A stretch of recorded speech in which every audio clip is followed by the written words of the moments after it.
Hi guys, welcome back to the Power Network. I'm Amy. So what I thought I would do is I'm going to do a live stream where I will be away from my desk, but I'm going to play a past playlist of Gypsy Rose Blanchard influencing our youth. These are past lives that I did and videos. I'm just going to let them play. So if you're in the mood for watching some GRB content today, I'm just going to let her rip and enjoy. Be sure to hit that thumbs up button for me.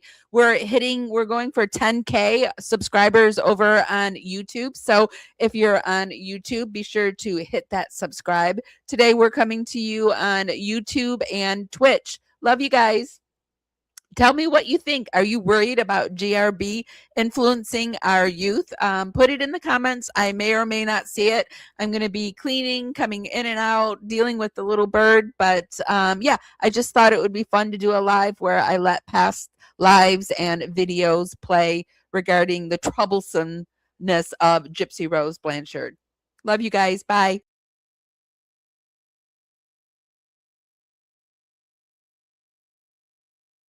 Oh, also I wanted to say that my mic was messed up on my last live. I was using one of my webcam mics instead of my actual mic. So sorry about the bad mic on the last 4 hour live. Sorry about that.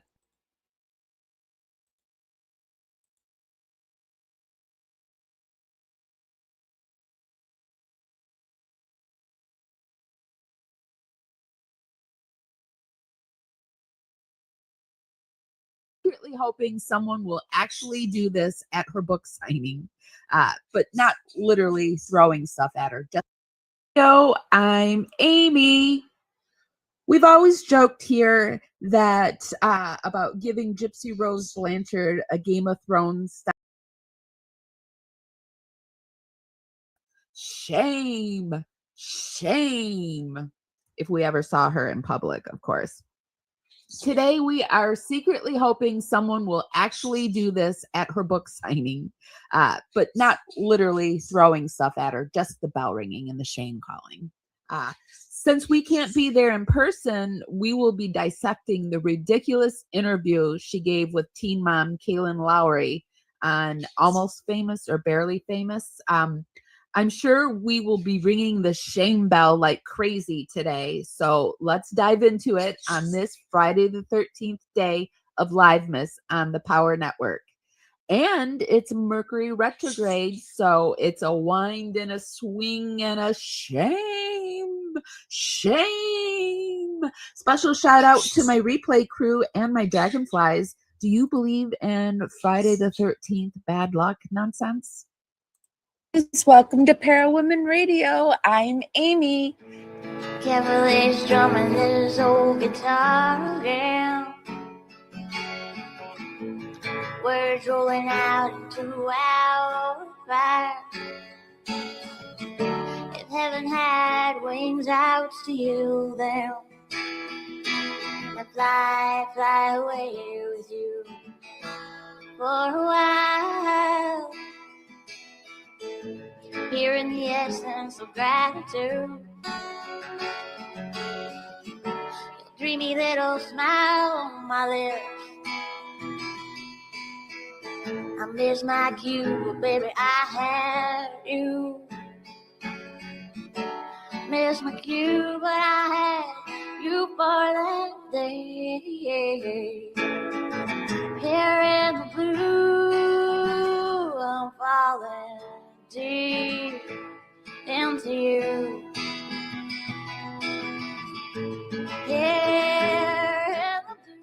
Here in the blue, I'm so happy to be here with you on this Friday the 13th. It's so strange that this is all happening on the Friday the 13th, but here we have it. I see people in chat, and my moderators, I don't think is going to be here. I haven't heard from the other, and another's going to be late, so I'm going to be like kind of trying to do both things at once. So, oh, Heavenly, I didn't think you'd be here, honey. Okay, I'm so happy you're here. Okay, guys, we have a moderator. but I'm still going to come through and say hi to Computer Chick Productions. Hi, Yellow Butterfly 3. Hi, Kim. And hi, if I missed anybody else, hi to everybody. So we have some good news. Just before we went live, I did get a lead on somebody that is at the book signing.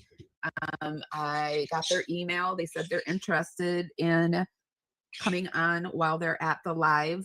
So I did email them, and I also gave them my private number to text me if they wanted to.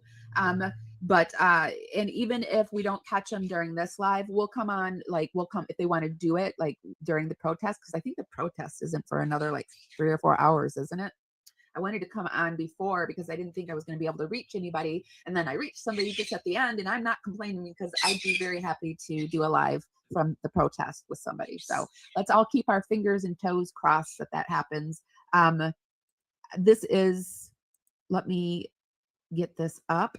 Before we get started, if we could just start that algorithm dance party that I like to do, just start warming up your fingers and dancing them right up to the hearts and thumbs up button. Today, we're coming to you on Facebook, YouTube, and Twitch. Hi, everyone. So if you could just give me a thumbs up or hearts or stars or however you do it on the platform you're on, it's just really, really appreciated.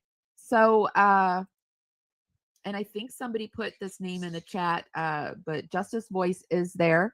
Let's take a quick look at this person. I also know that Pink Pony is there, and we've corresponded with, but I'm missing one. I think it's Pink Pony Boy or something like that, but Pink Pony something is there. And they are actually going to come on our live tomorrow and we're going to do an interview, and they're going to tell us their experiences, what it was like. So, we're going to be covering this. We're not as big as some channels, but we try our best here. So, but in the meanwhile, let me show you Justice Voice 83's. Hi guys, I hope you can hear me okay. I came to New Orleans 2 days ago, and I am right now in the building where Garden District Bookstore is and where Gypsy Rose Blanchard will be doing her book signing. There's also going to be the protest as well as the vigil for Dee Dee here as well. And I got here about 10 o'clock. And as of right now, which is about 12:30, I believe, there is no one here, no one at all. And I will be sending a video. I unfortunately can't go live. That's why I'm filming this to let you guys know, because I need to have my 1,000 followers. But well, maybe hopefully we can get her up. I'm not even up to 1,000 over on TikTok, but we can certainly help her. So that is who we're going to hopefully be talking to. The book signing I see is at 6:30 Central Time, which would be 7:30 my time Eastern. So yeah, it's not for a little while longer. I don't know when the vigil or anything like that is, what time any of that is, but we'll see what we can do to keep you informed. And if any of you want to help keep me informed, you can email me at parawomenradio@gmail.com. And the women is plural, so it's WOMEN.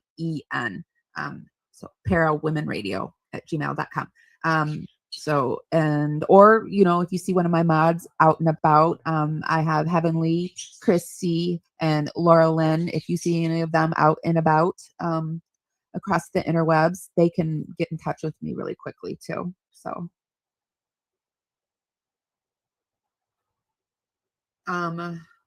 okay. So let me see what you guys are saying in chat. To all that are at the signing, make sure you have cell phone battery backups, and if need, a stationary video camera, video everything that Gypshit does, or Krusty. Yeah, just, make sure you can capture it all. And also nonviolence, just, use your voices so that nothing gets out of hand, to show that because this would be the perfect script for her new series, the new season, the bullying season. I mean, if somebody comes out there and really bullies her, I mean, isn't this the perfect setup for her next season of Life After Lockup? So, all right, so let's actually go in and talk about the Teen Mom while we're waiting for more information about the book signing.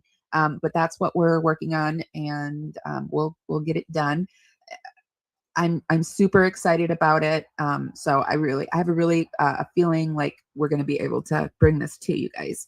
So, Teen Mom, I have this.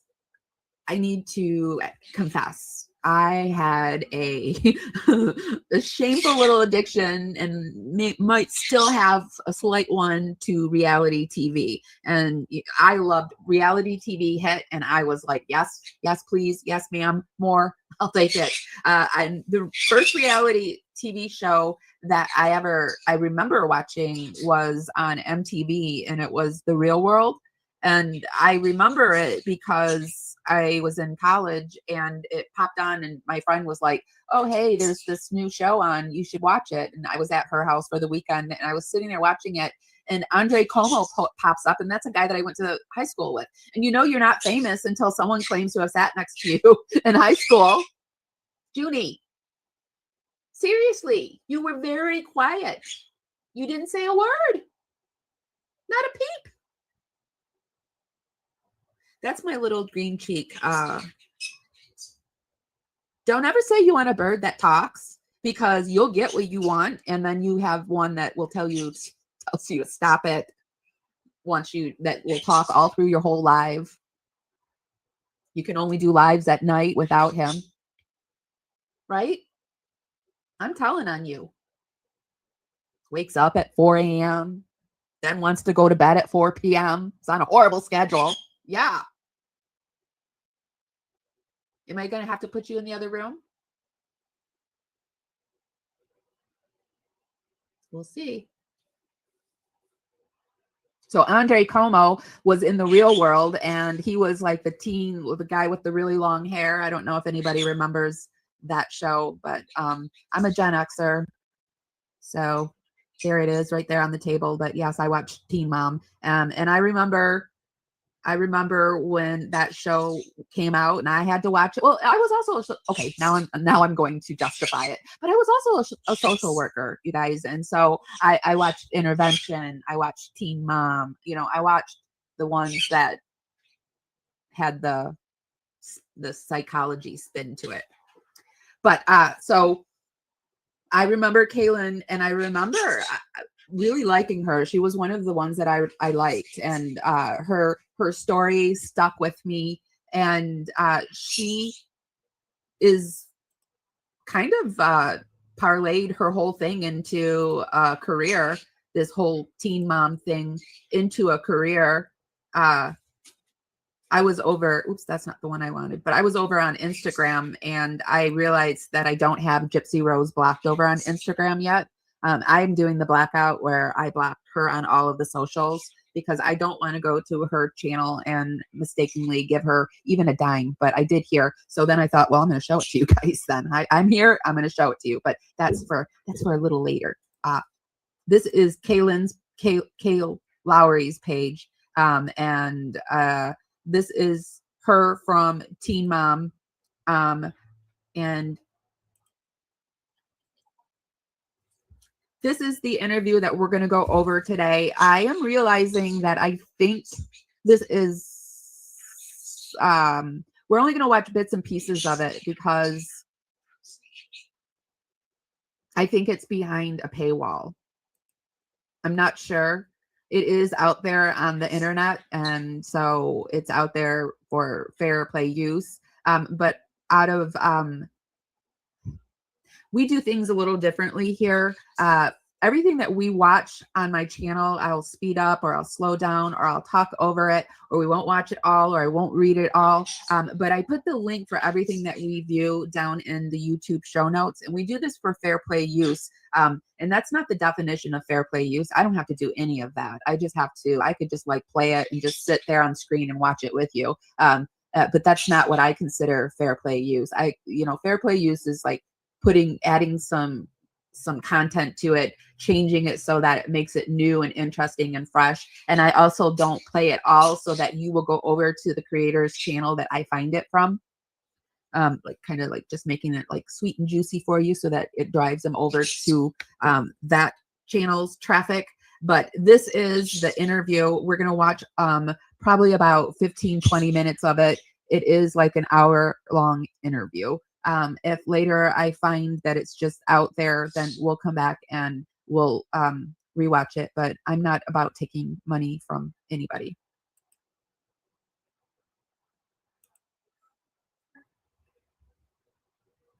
Oops. I guess it'll help if I add it. There you go. Hold on. And I'm also sucking on a baby bottle to give me comfort. She would give me what we call a cocktail. And so that would be a mixture of oxycodone and Xanax together. And it put me in a state of numbness. And I liked being there. Why now? Why are we writing a book now? This is simply a book of hope.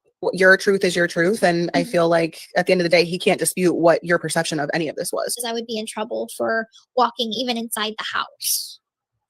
Oh, wow. To the ones that are like, well, you knew you could walk the whole time. Why don't you just get up and run away? But they don't understand the mental prison that is abuse. I didn't realize that she would be branded a villain after that. Is that something that is exclusive to this book? It is. It's not something that I really tell everybody or talk about. I never submitted, I guess you can say, fully to the idea that this was going to be my life.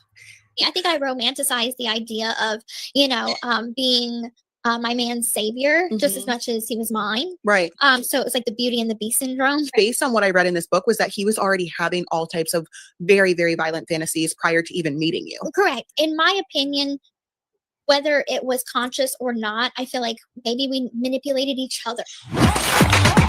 Okay, so I feel like these interviews are really good for us because they are what is going to cook Miss Gypsy Rose. I also have to say that I do believe that Dee Dee Blanchard was abusive. Not unalive yourself, her abusive, but I don't think, I see a lot of people say that Dee Dee was such a good mom. But, if Dee Dee were alive and we were saying all the stuff that Dee Dee did, and I don't think everything's a lie. I don't. Teaching your daughter how to grift and winning her these free contests by doing illegal things, by portraying this sick child, is not a good mom to me. But everybody is good and everybody's bad, I believe. And everybody there's good and everybody there's bad. It just depends on what we foster. And so I think it's so hard to decide what's a lie and what's truth. And it's such a hot topic, but over here, we are just like accepting. And if somebody has disagrees with you, it's okay to disagree. That's the spice of life. We don't have to call them names if they disagree. It's just the spice of life. And either you try to understand why we're coming from where we're coming, or you don't. But it's a conversation, and this is a good conversation to have. And I do have a psych-soc background, and so I do recognize that some of this Gypsy was abused, and also Gypsy became the abuser. It's a dynamic that not everybody was all bad and not everybody was all good, but a horrible thing came from it, and Gypsy Rose should not be earning money off of it. So. All right, here we go.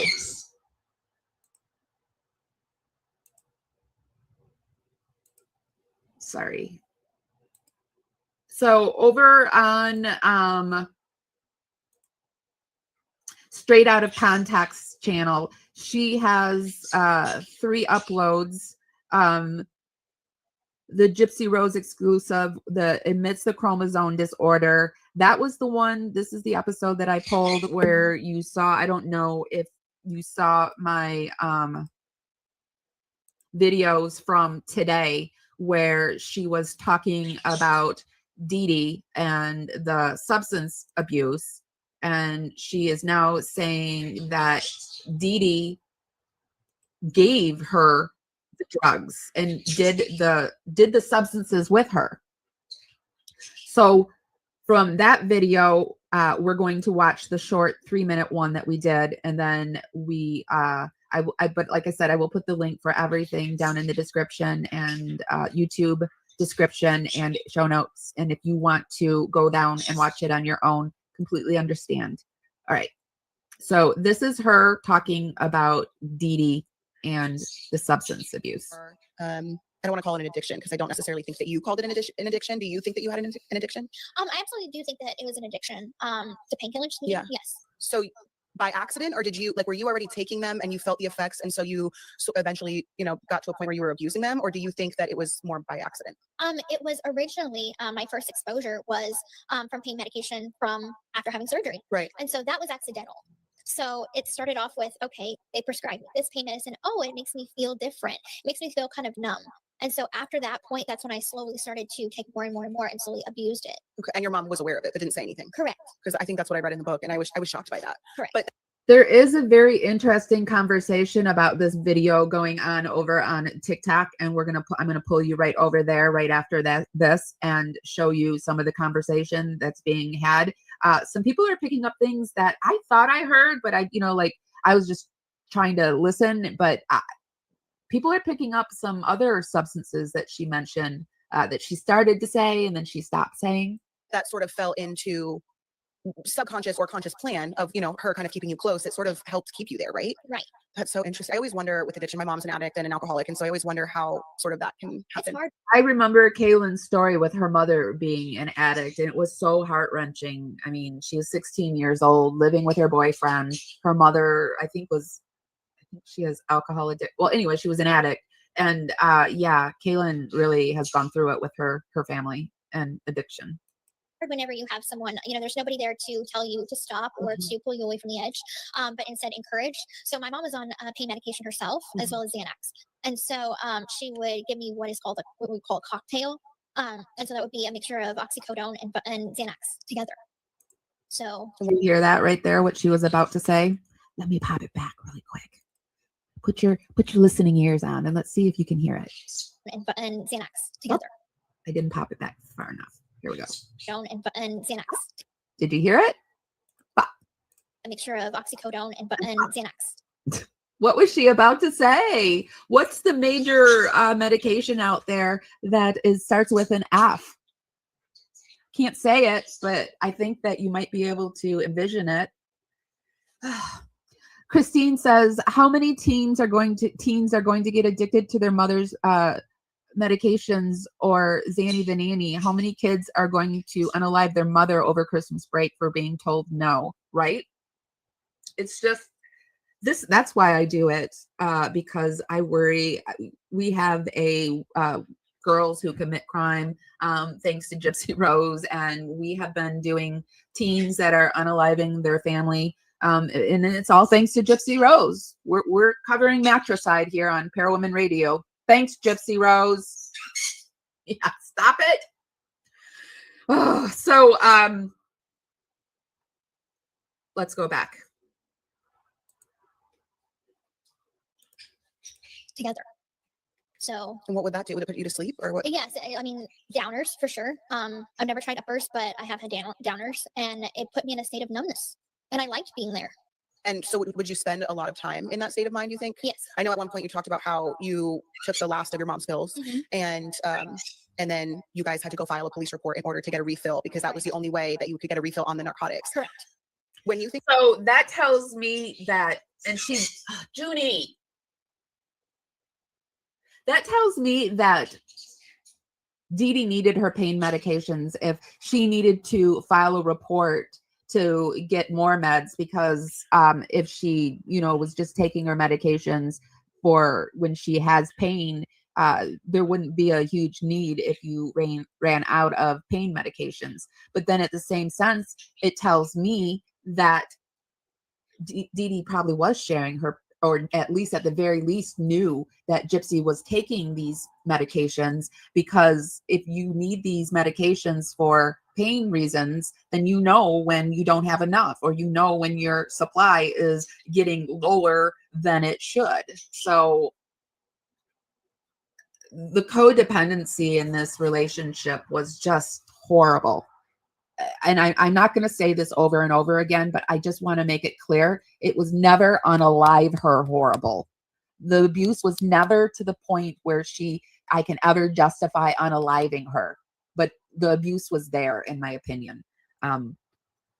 So let me see what you guys are saying.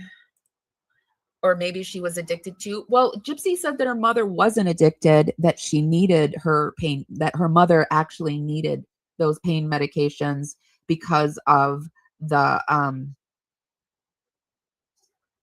car accident that they were in. Thank you so much, Christine, for your super sticker. I have a feeling I'm going to need it because I have a feeling that I'm going to get demonetized for the subject matter here. So that's really, really appreciated. Thank you so much. Yeah, I know not everybody agrees with me that there was abuse, but it's okay. You don't have to agree with me, and I don't have to agree with you. But my senses are that there were some, but never unalive her enough. Okay, so and because I don't know what Gypsy's lying about, because I don't think Gypsy anchors her lies in truth. So there's truth somewhere in here, but I can't, she lies so much that it's getting to the point where I can't, like, I got no senses. I got no senses. I can usually, use my, kind of use my training with my, I call myself the guessing psychic, where, I'm 50% right, so I can use my psychic guessing skills for a lot of these cases, but for this, it's just like, Think about that now. How do you feel? I mean, I definitely feel a lot of regrets because that's, not behavior that I would ever condone or am proud of.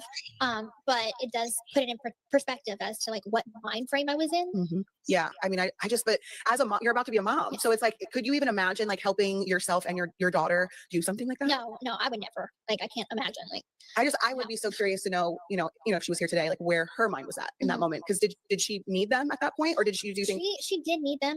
We were in a car accident in 2001, and it left her with an injured leg. Okay. And her leg had never healed back fully. Right. So she still had like the pins, screws, and plates and hardware to kind of keep her leg in place. And she suffered from daily pain. I won't say that she abused them. That was my next question. Okay. She didn't abuse them. I think she took them as prescribed. Okay.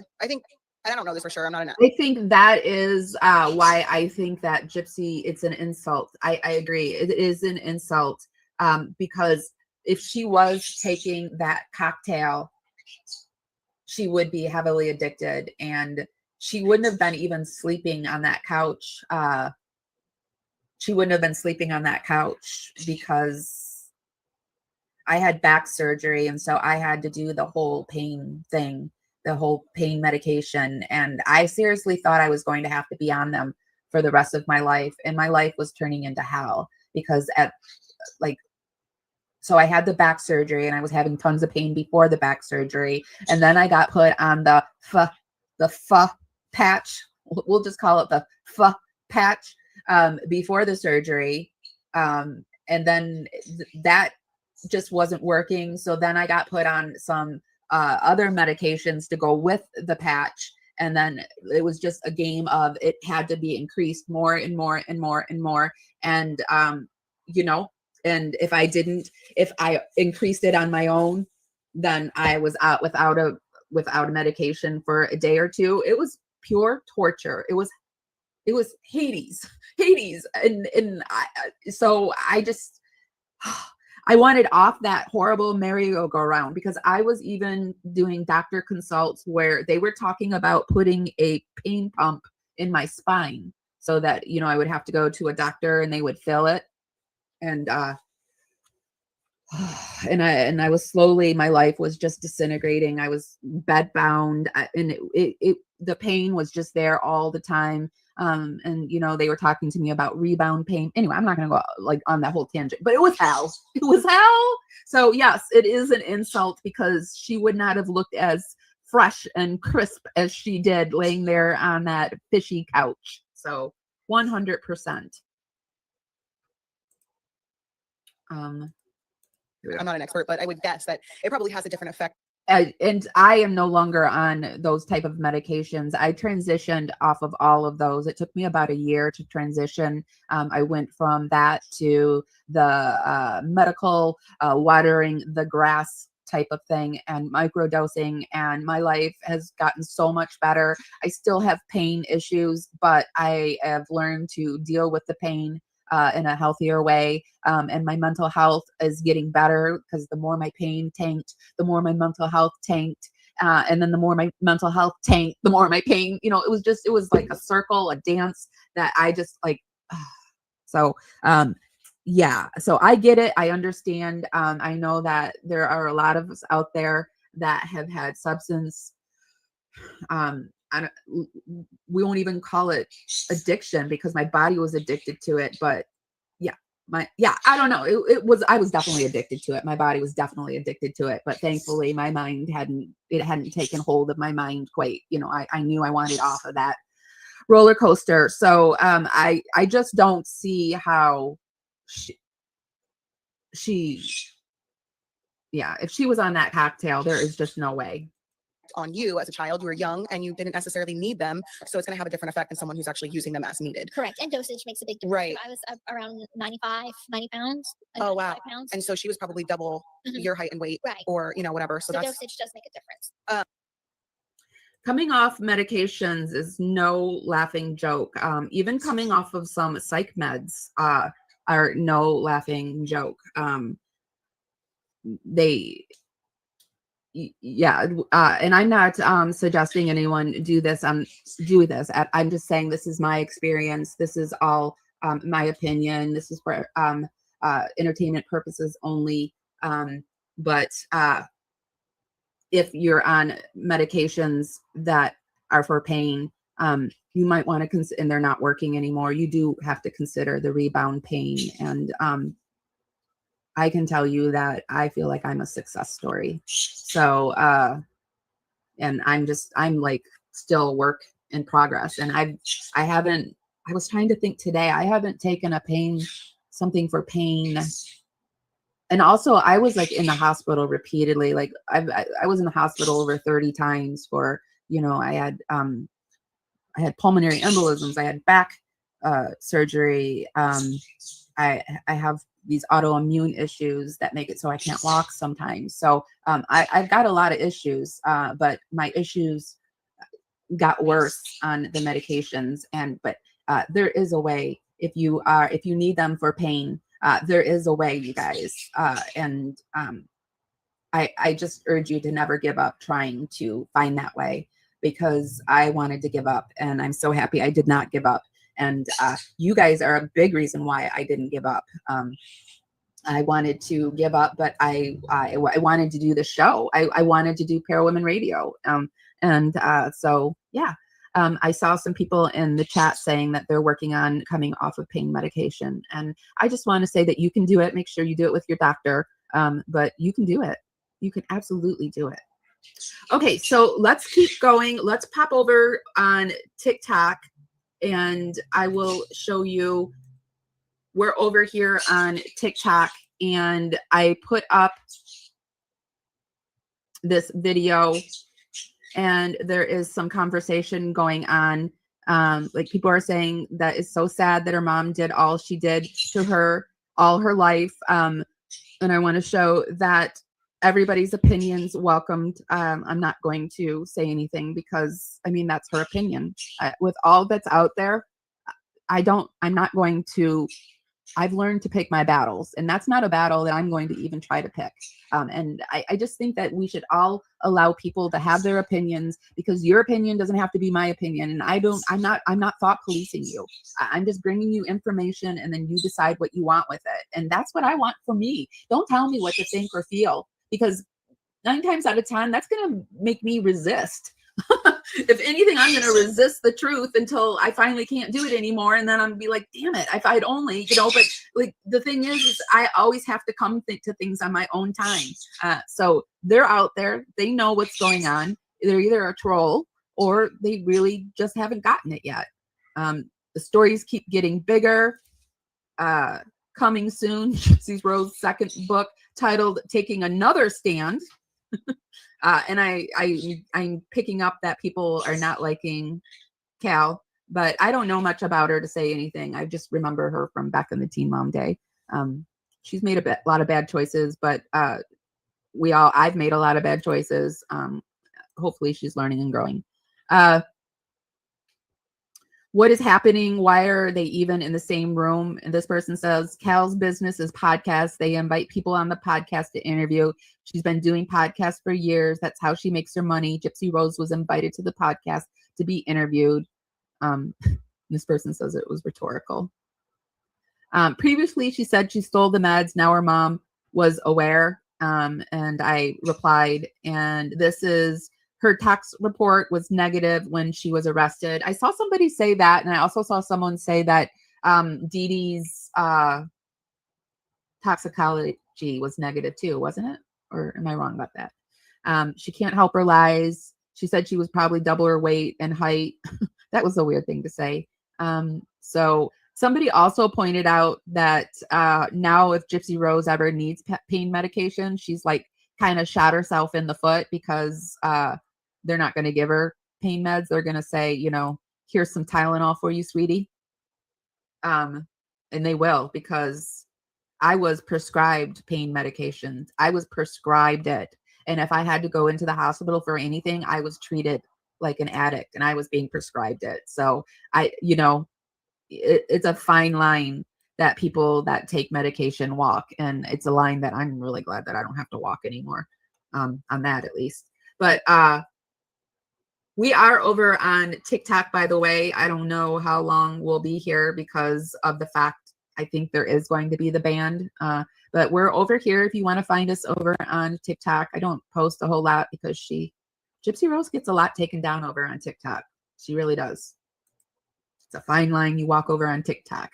All right, so let's go back into the podcast. I'm going to let you guys pick which one you want us to look at next.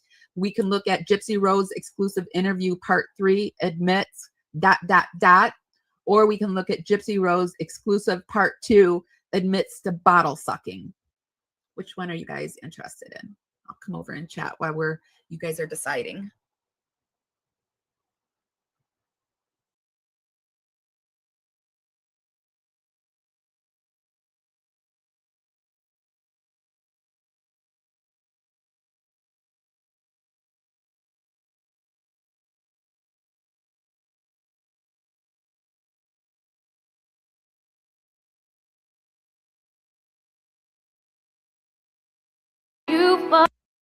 Influencer talking about this case, but she had a twist on it.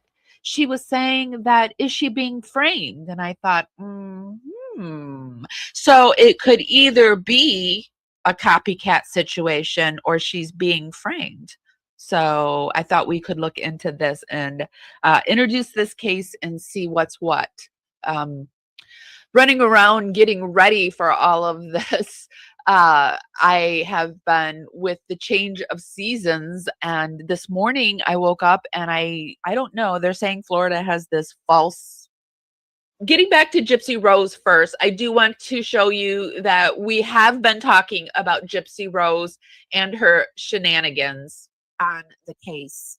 Let me see, make sure you can see. Okay, you can see. Okay, so you can see that I typed in the Google taskbar, will matricide be on the rise thanks to Gypsy Rose Blanchard?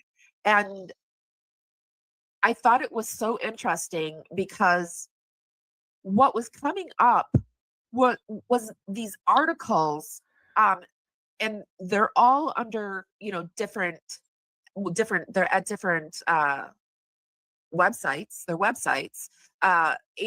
but they're the same article over and over again. So this tells me that Gypsy Rose Blanchard team is making it so that when you Google these types of things, what pops up is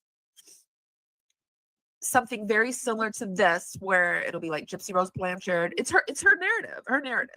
It's her getting her narrative out. It makes it seem like they're going into like a deep dive of her, but it's just her narrative over and over again.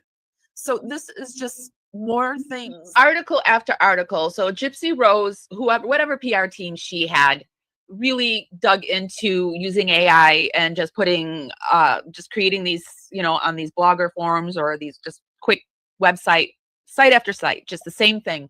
So we have over on our Cafe Bazaar page, we have been talking about the Gypsy Rose Blanchard case and putting up our own articles. Like on Monday, August 18th, we put up Dee Dee Blanchard, the mom who made Munchausen by proxy famous, but what you don't know about Gypsy Rose. And we go into the article and we talk about she didn't have Gypsy Rose, or she didn't have Gypsy Rose.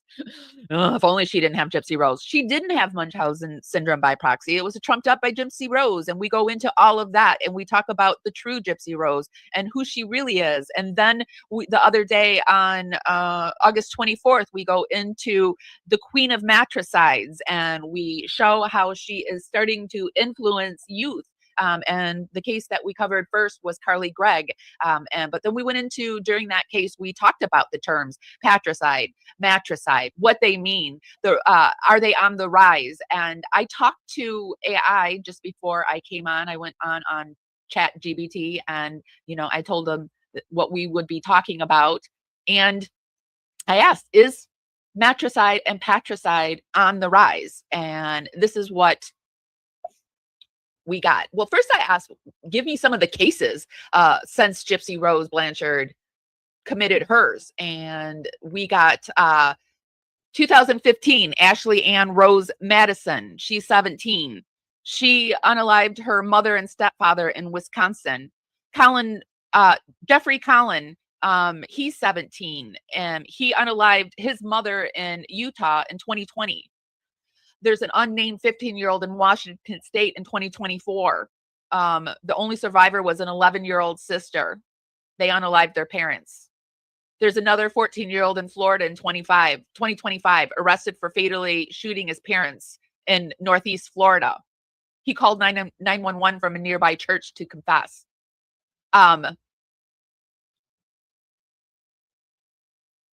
We've got CJ Haney in 2020, age 16. The victims was his mother and 3 siblings. We've got Carly Gregg, age 14, Mississippi, 2023. Fatally shot her mother and did shoot the stepfather, but not fatally. Sarah Grace, she's our latest. She's 17. The victims are her mother and stepfather. The overlap, instead of hiding, she begged true crime influencer on TikTok and YouTube to cover her case. It's going to be a big hit, she said. The copycat angle is that this is the purest Gypsy echo yet. Not only the mother's death, but the media performance afterward is very alarming. Exactly the script pioneered by Gypsy Rose. Carly Gregg, her copycat angle was post-TikTok Gypsy wave, a teen girl turning matricide into a spectacle, echoing Gypsy's blend of violence and audience. We covered Carly. So today we're going to look at Sarah and see what's up with Sarah. Because this angle, it's very, very alarming. Before Gypsy parasite existed, but usually it was framed as family violence or a troubled teen. After Gypsy, there's a new script out there. A new script has emerged. It's a toxic mom or parent, a liberated child, crime as content. There's cultural markers, there's blogs, there's dramatizations, the act, TikTok, glamorizing Gypsy Rose's own account. Sarah Patrick, she was a TikToker. That's what she was known as. And it seems like the trajectory, every few years, another teen plunges into the Gypsy framework, not just killing, but story making. They're wanting to make stories out of this. Hi, Juicy TV. She's spiraling and it's awesome. See, I'm just dipping my toes into this. I woke up to Nina, the beauty influencer, talking about it. And she seems to think that maybe there's an alt angle. So that's what kind of got me interested. Are they framing her? So you think that she's spiraling? Or oh, you're talking about Gypsy Rose is spiraling? Yeah, she's spiraling. I'm enjoying her spiral. I'm in Tennessee, and I've noticed the season's already changing here too. It's early. Yeah, it's really early. It's gotten like, it's Florida. It's really, I'm wearing long sleeves. It's weird. But I do like pumpkin spice stuff. So yeah, Mother Nature is going through something.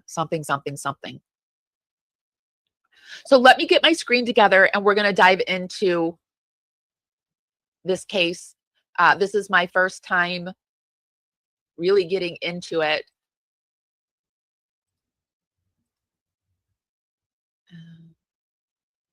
Okay.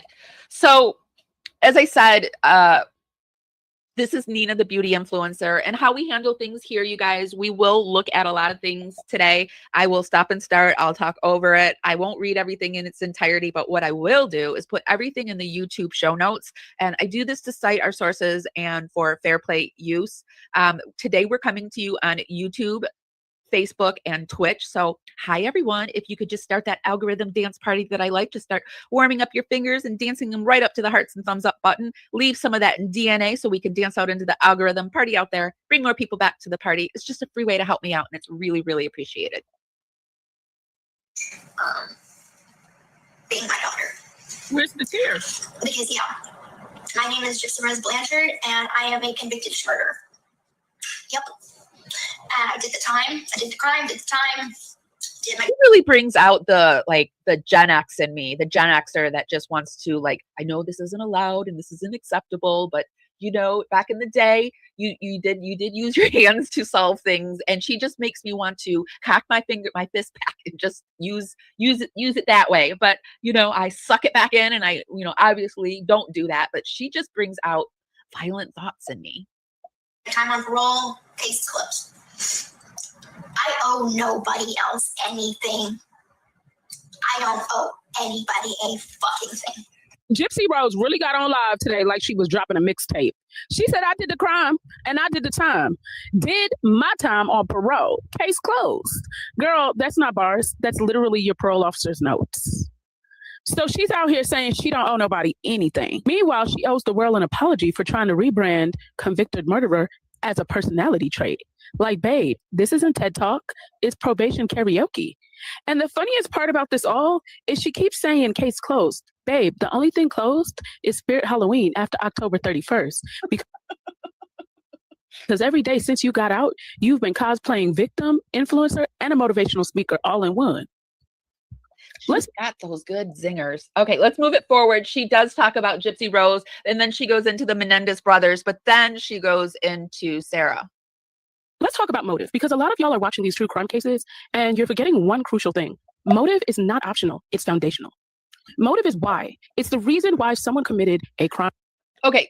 And also, I do want to stop it right here and backtrack for just 1 second, because I do realize I didn't tell you what the crime is about Sarah. So here's what happened so far on the Sarah case. Let me just back it up just a little bit before we bring the Nina on. And this is what's happening so far in the Sarah case. So in February of 2025, Kristen Brock, 41, and James Brock, 45, were found shot to death in their Carroll County, Georgia home. The couple was discovered by Sarah's younger sister. Sarah then called 911 to report the scene. After the killing, Sarah posted grieving messages and videos on social media, including TikTok, where she also reached out to true crime influencer, offering intel and suggesting the case should be a really big hit. She turned herself into the police in July 2025. Investigators cited mountains of physical and digital evidence, and she's being tried as an adult. The motive behind the killings has not been revealed yet. So that's what's happening so far. She was charged with 2 counts each of malice murder, felony murder, aggravated assault, and possession of a firearm during the commission of a felony. The arraignment and trial is scheduled. Her arraignment is set for September 22nd, 2025. And if all proceeds as planned, her trial could begin on January 5th, 2026. She was denied bond and at an emotional court hearing. Her stepfather's sister has come out and begged the judge not to give her bond. She didn't get bond. And this is not this is just her aunt by marriage. So it's not like related. It's the stepfather's sister. has been begging that she be denied, and she was. Now, her father has come out and was, sticking up for her, saying she would never do this, but for whatever reason, her family wasn't at the bond hearing. So now let's get into it. And in most trials, especially circumstantial ones, if there's no motive, the prosecution is already on extremely shaky. Oh, I don't know what's going on with the hair. That whole haircut with Gypsy Rose is so strange. It's very strange. I think she suffers from that condition where you pull out your hair.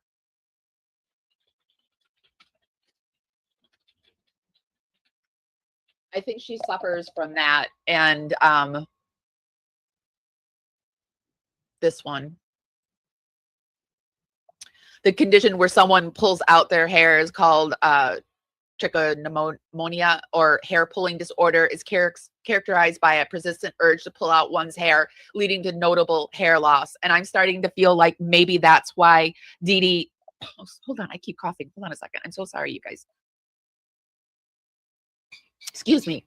I think that's why Dee Dee was shaving her hair. I think she was starting to do that kind of stuff, and Dee Dee was at her wit's end. But this is all my opinion. This is for educational and entertainment purposes only.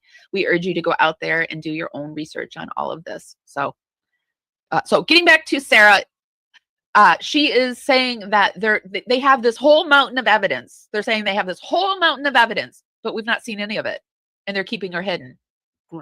Imagine taking your car to the mechanic and they say something's wrong. We don't know what, and we can't tell you, but here's a $10,000 bill. Wouldn't you just laugh them right out the shop? That's exactly what's happening with the Sarah Grace Patrick case. They're telling us she committed murder. There's no weapon, no confession, no clear motive, and yet somehow this case is moving forward like it makes perfect sense. It's like someone charging for a repair without even popping the hood. No inspection, no diagnosis, just vibes and an invoice. In the justice system, that's not just sloppy. That should be terrifying to every one of us. Her stepdad, a convicted felon, her mom, also a criminal, with a prison record. Okay, now her mother publicly posted on Facebook about being scared of him. And her brother said he thought it was a drug-related death when he heard. The house, the door was ajar. So why is the only person being blamed the one person who has no power to defend themselves? Why is Sarah in confinement and cut off from the outside? Why? Why are investigators isolating her instead of asking her the bigger questions? Why are the people with the motive, the history, and the suspicious behavior not even on radar? And who's actually pointing the finger at Sarah? Who's standing to benefit from her silence? Let's be real. It's give a scapegoat. It's giving, keep the mess quiet and pin it on the easiest target. This whole thing smells like a cover-up wrapped in courtroom packaging. And if we allow this to happen, if we let a woman get locked up with no motive, no weapon, and no voice, we are setting a very dangerous precedent. Because if it's very dangerous. I don't like these kind of things. If you know me, when I don't rejoice when channels get taken down off of YouTube, because I am a huge believer in free speech. And if they get taken down, what do I think I'm behind it? If we start just putting people behind bars because we've got a notion and then not giving any evidence, it's the same thing that happened with the Delphi case, where they just shipped him right off to prison before he even was charged. He was held in a prison, locked away. It's scary, you guys. Justice system doesn't need evidence anymore. Who's next? If you wouldn't pay a mechanic without proof, why are we letting the system charge Sarah with no motive? We are allowing them to actually give her a bill of her life with no motive. Would you pay that car bill with no reason why your car wasn't working? Hey, everybody. I know I've been... You're going to speak on the law enforcement affiliation that you have within the neighboring county? Are we going to talk about... Okay, she's going into the sister of this unalived man is married to a law enforcement person in another county. So they're believing that this man was abusive and they're trying to get ahead of the situation. Your brother's drug history and his gang affiliation in prison? Are we going to speak about any of those types of things? And it's funny that your family really hasn't seen your brother recently or in recent years. And all of a sudden you guys are doing this. Are we going to speak about any of the actual truth? The optics around it? The fact that they were on drugs? The problem is everything's being hidden, and there's something that you and your family know that you don't want exposed which is why she's locked up and you guys don't want her having any conversations with anyone. Are we going to address that? Because the fact that you even hold your camera the way you do, I know you can't be trusted. But are we going to speak about on any of those actual things? Are we going to speak on the truth, or are we going to just come on here, and just try to get the bag? And the fact that you would do this to a minor, knowing that you know more. And I feel like getting the bag has become the thing that everybody's going after. They don't even care about humans anymore. If they can step over you to get to their money, they'll do it. And they'll take you down if it'll give them views. And it's just, the world's gotten really scary. It's gotten really scary. You know what you're doing is crooked is wild to me. Of course, this is all alleged. Of course. Oh yeah, are we going to talk about the police reports and the police going to the house? Are we going to talk about Tristan slapping his dad? Are we going to talk about any of those things? Is the truth going to come out? Are you going to speak the truth? Allegedly? Oh yeah, and the church offering going missing because of habits, allegedly. Are we going to speak on any of that? Because the optics surrounding this and what y'all are doing on the internet is ironic when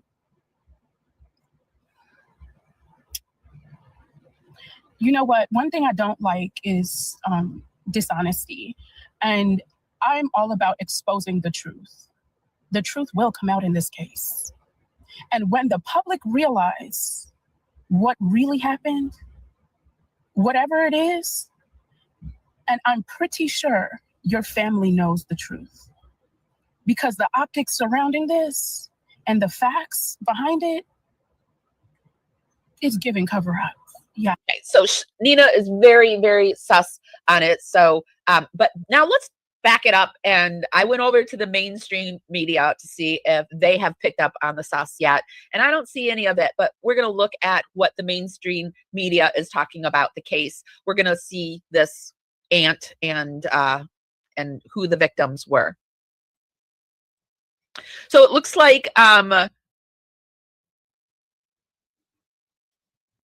Court TV is starting to cover it. Cody on the case is starting to talk about it.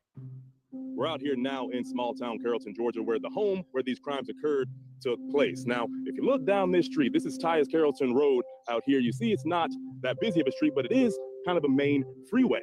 Now, what you don't see on this street, you see these wooden poles. What you don't see are security cameras on these poles, which leads us back to that question. If Sarah Grace Patrick, the teenager who lived in this home, did not commit these murders, then who did? And if they did, they would have had to have some kind of getaway plan down this street. And if they did, no cameras would have picked them up, unless you see the neighbor's house. There's one here over my shoulder. There's a neighbor right here across the street. There's a neighbor across over there on those acres of land. Unless they had some sort of Ring doorbell footage, some Ring camera surveillance, or any kind of home security surveillance, that is the only footage that would have picked up anyone leaving that February night. Now, back to the neighbors. They're sitting here. You see, this is not your traditional neighborhood. These houses are spread apart. They're across the street. They're acres apart. We do know multiple shots were shot in the house that night.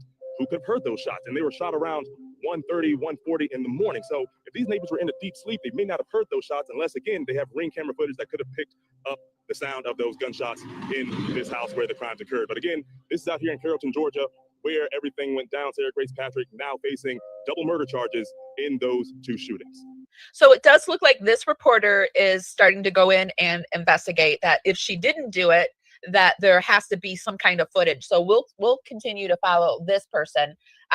Here is a new, and the channels that we watch, some of them this is a new channel for me, so I can't recommend it or not recommend it, but so far everything looks good with this channel. I will put the link down in the show notes. This is the Sarah Grace Patrick case, a shocking murder and a viral eulogy. A tearful teenage girl, and a double murder that's torn a Georgia town and the internet in two. Was it grief or guilt? A 17-year-old girl calls 911 in the early hours of a February morning. Her mother and stepfather are dead, shot in their bed. Weeks later, she stands in front of their caskets, tearfully delivering a eulogy streamed to thousands online. And just months after that, she's in handcuffs, charged with their murder. This is the story of Sarah Grace Patrick, a Georgia teen whose family life, digital trail, and public grief have drawn the attention of police, the press, and millions on social media. Was she a grieving daughter? Or was it all part of a premeditated cover-up? 17-year-old Sarah Grace Patrick lived in Carroll County, Georgia, with her mother, Kristen Brock, and her stepfather, James Brock. The couple, both in their early 40s, were active members of Catalyst Church in Carrollton and were known to friends and neighbors as caring parents raising multiple children, including Sarah and her 6-year-old half-sister. Despite Sarah having lived with her biological father, Daniel Patrick, for a period of time following her parents' divorce, he insists that her relationship with her mother and stepfather was a positive one.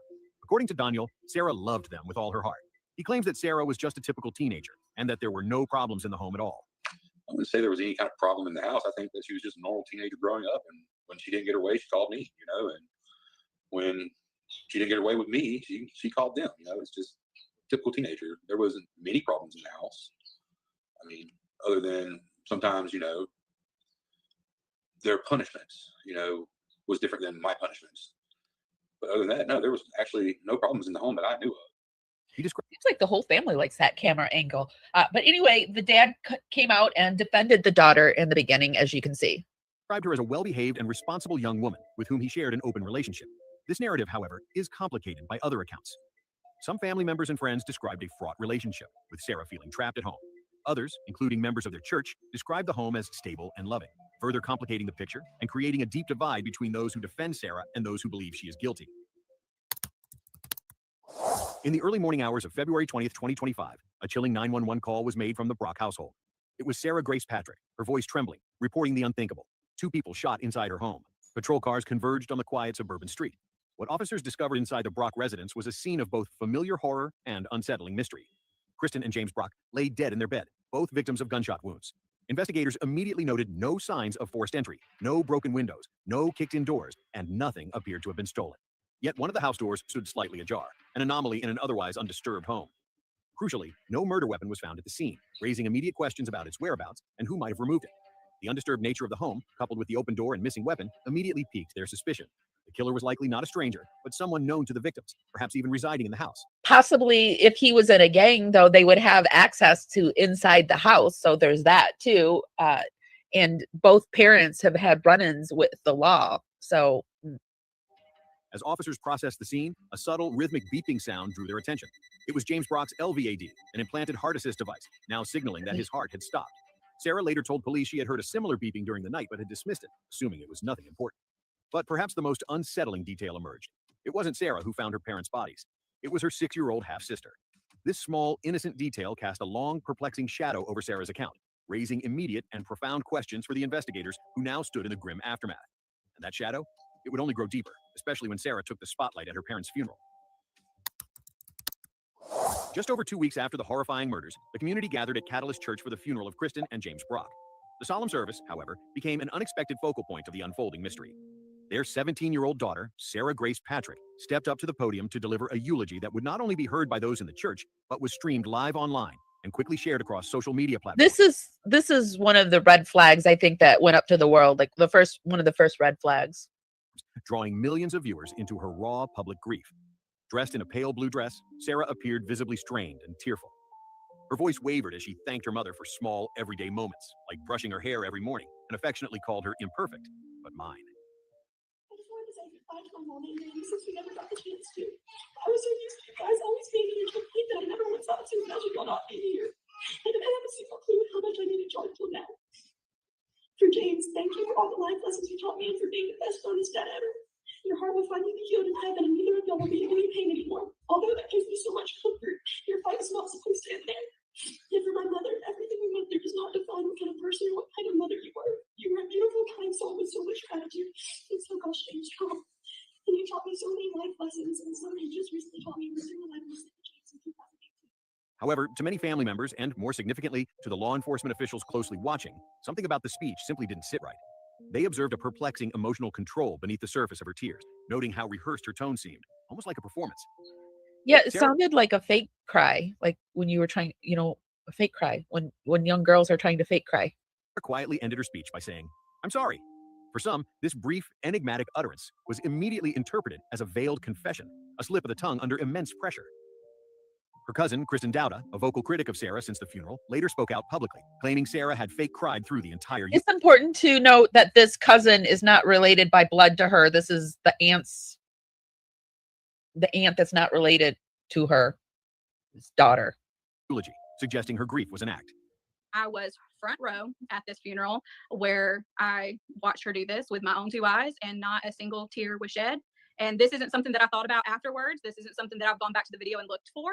I was thinking it at the time. I was thinking, what is this voice that she is doing that sounds like crying, but a tear is never shed? And you can see on the video, she doesn't wipe a tear. She does not have a tissue. She does not shed a tear. Her eyes are not red. It's not speculation that she was not crying. She absolutely was not crying.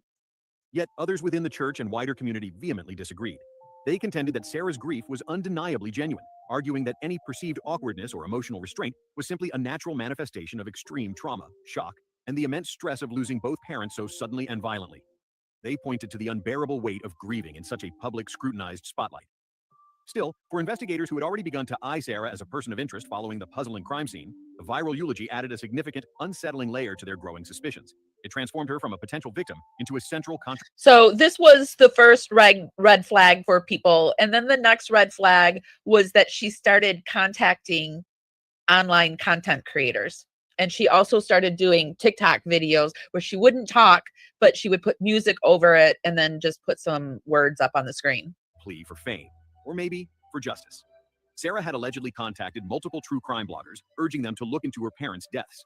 In one case, she told an influencer that their coverage would blow up and that the story would be a really big hit. Screenshots later shared by content creator allegedly reportedly revealed messages from someone claiming to be Sarah as early as May, months before her arrest. Another prominent content creator known as Mama Tot also reported receiving a message from Sarah Grace pleading, "Mama Tot, I need a mama bad right now. I'm going through it." These messages, framing herself as a desperate victim seeking justice, were paired with even more damning evidence. Deleted Google searches reportedly found on her phone and computer. Though the exact search terms remain under wraps, investigators have strongly hinted they included violent keywords, weapon-related terms, and inquiries about how to destroy or hide evidence. For law enforcement, these digital footprints painted a starkly different picture than the grieving daughter seen at the funeral. They suggested a calculated and manipulative individual, using the very platforms meant for connection and empathy to potentially orchestrate a narrative, divert suspicion, or even revel in the morbid attention surrounding her parents' deaths. So we're going to move on, and we're going to go over to Court TV, and knowing what we know now about what we just saw, we're going to look at what does Sarah Patrick's behavior suggest. This is Para Women Radio, and I'm Amy. Be sure to give this live a thumbs up, and if you like my content, if you could share it to your favorite platform, that would help us out tremendously, and it's so appreciated.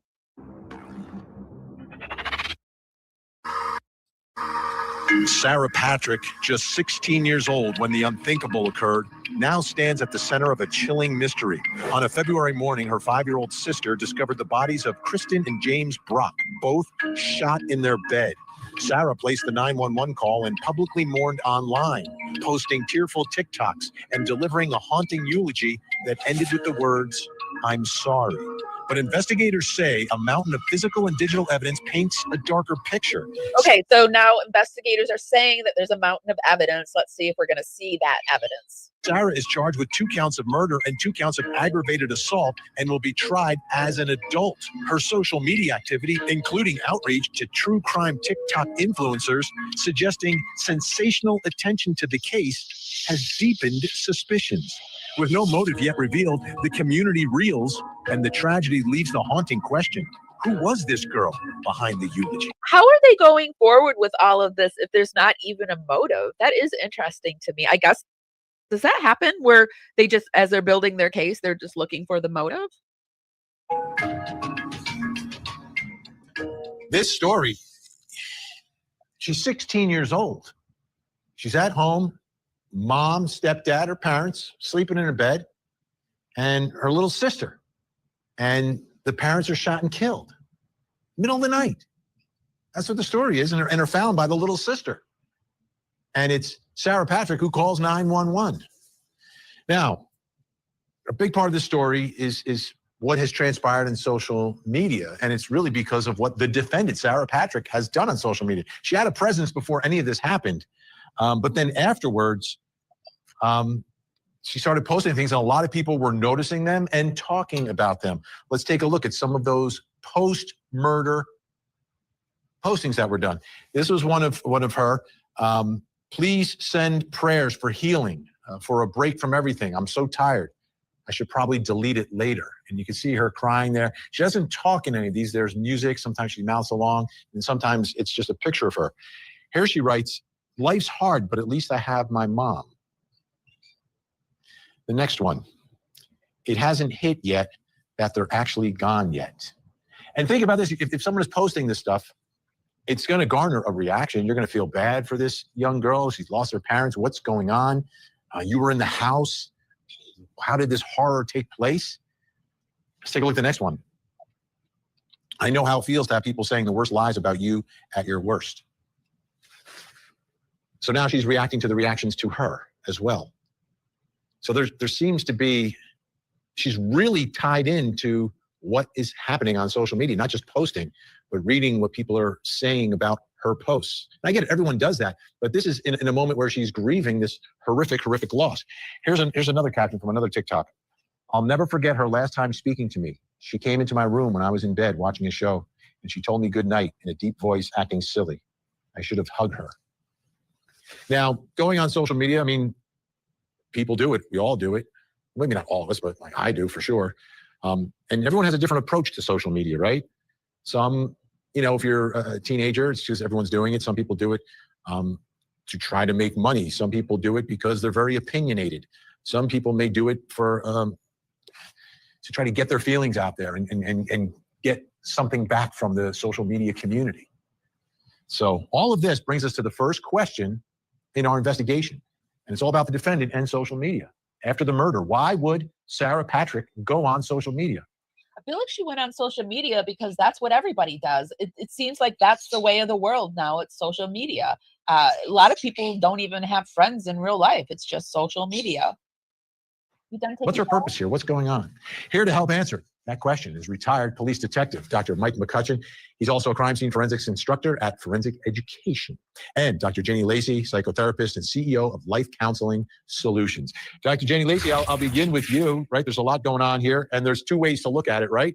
We can look at this like she had nothing to do with the murders of her parents, or she's responsible, like prosecutors say she is, for the murders of her parents. From those two different perspectives, how do you see this question of why she would go on social media? Just taking a temperature read here. Yeah, the little June bug's with me right now. He's done taking a shower. But just, you miss Maybelline? I do too.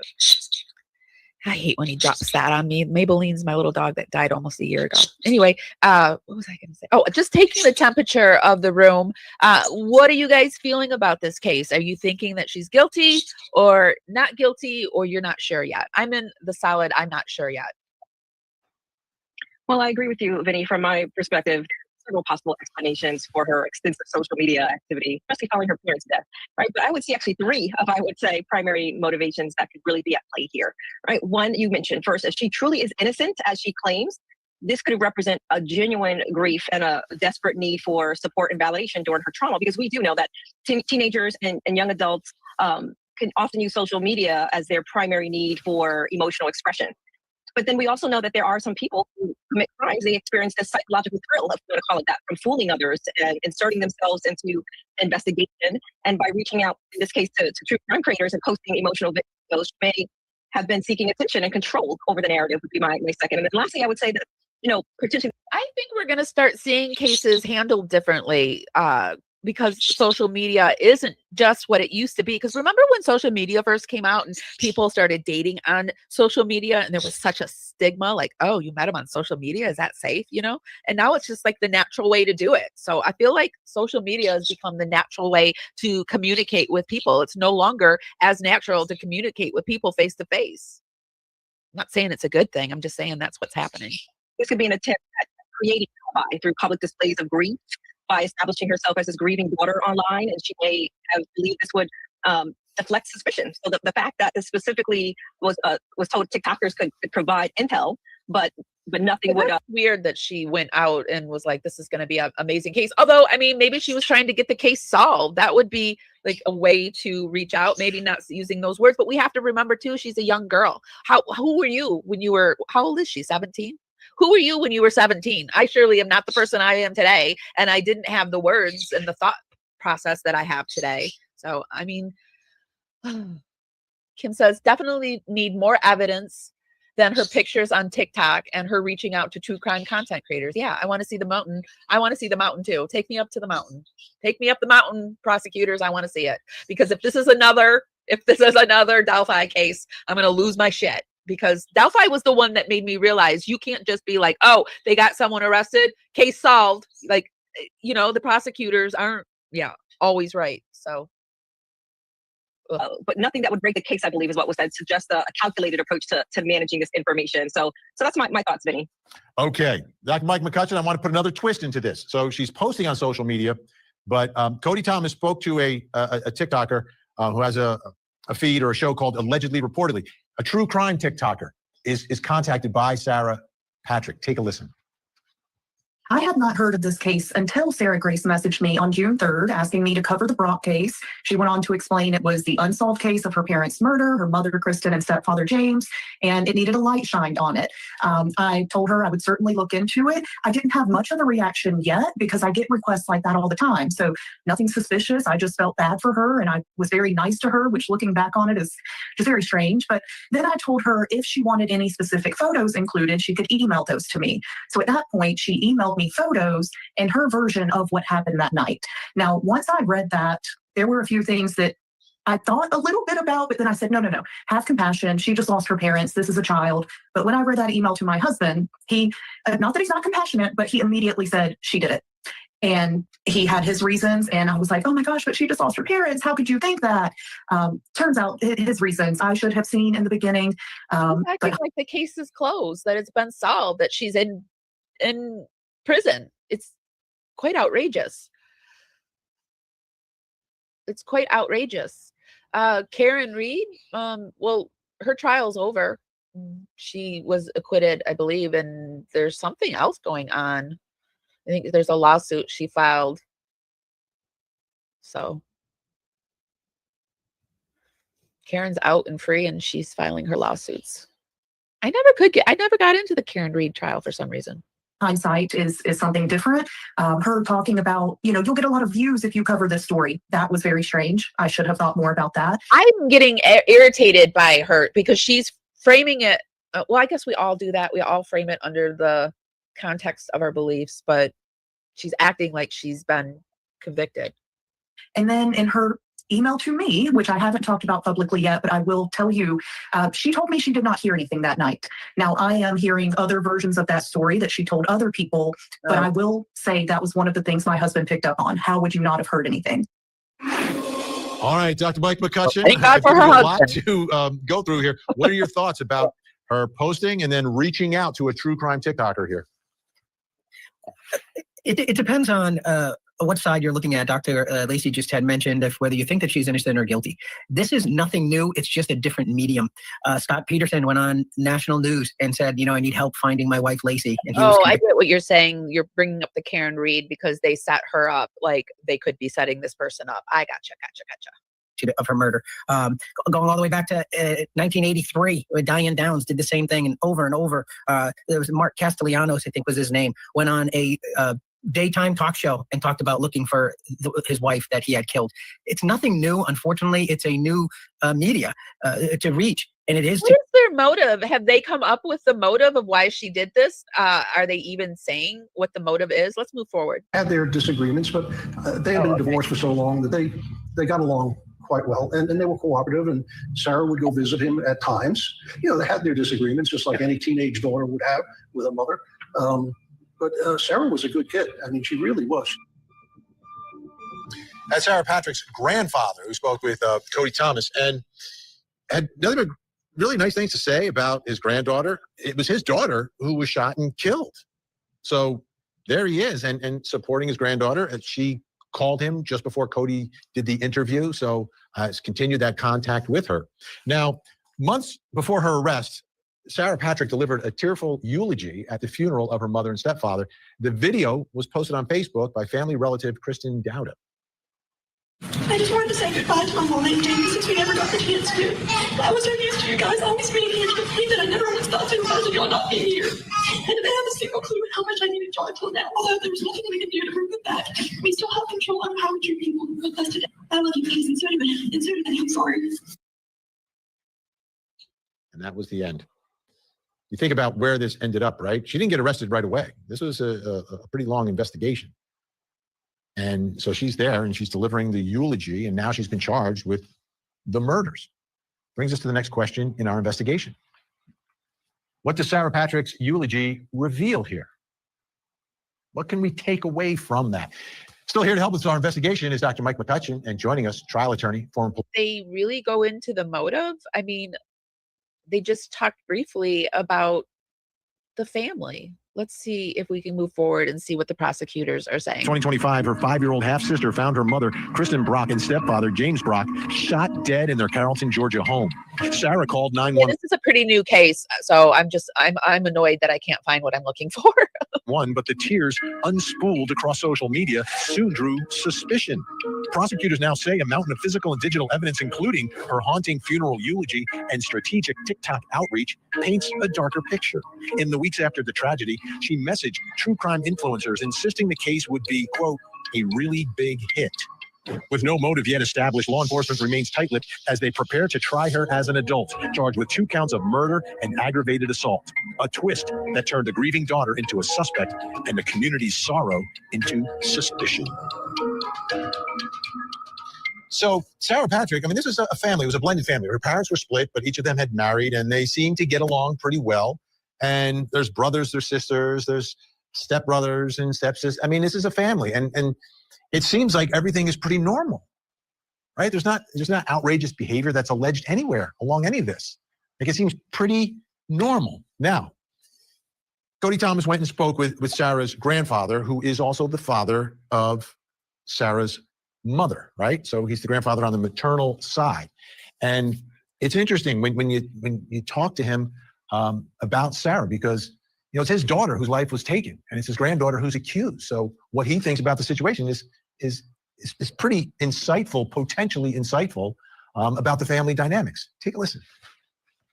What are the feelings? What are the emotions? And I understand that you're standing by her side. You believe she's innocent. Oh, I'm just in total shock. I mean, because she, first of all, the length of time that's passed and the fact that they arrested her without any evidence that I know of, everything seems circumstantial. And I think they were just desperate to arrest someone and to try, because the case was open for months. A lot of investigation. I know they tried hard to find the murder weapon. They tried hard to find who was involved. They investigated a lot of people. And for them to charge Sarah without, and I'll say this, the investigator told me the day they issued the warrant, when I asked him, I said, well, what proof why did you pick on Sarah? He said, well, she's the only one who could have done it. And that's a quote. But that's, to me, that's not enough proof to throw a 17-year-old girl in jail. That's not enough proof at all. Like a 100-pound girl, and you hand her a 9mm pistol, and you ask her to fire her. Did they check her fingers and her body and all of that? Who doesn't have a lot of, I don't know if Sarah had ever shot a gun before. She was here, and whenever we shot guns, they were rifles. I never saw her shoot a pistol. But I just can't imagine, the accuracy that gun had in her hands.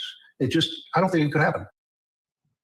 So Grandpa's not holding back, right? I mean, he's telling you exactly his thoughts on all of this.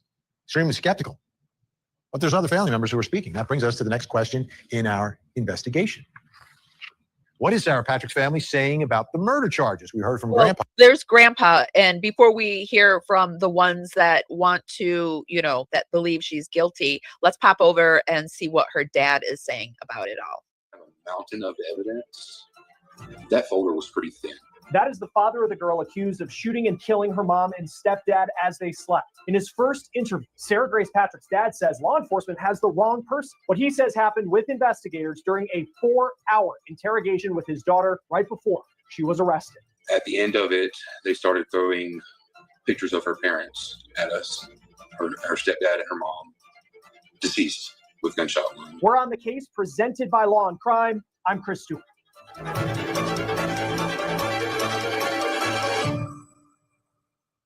I just spoke to the biological father of Sarah Grace Patrick. This is his first interview since her arrest and since she's been accused of killing her mom and stepdad.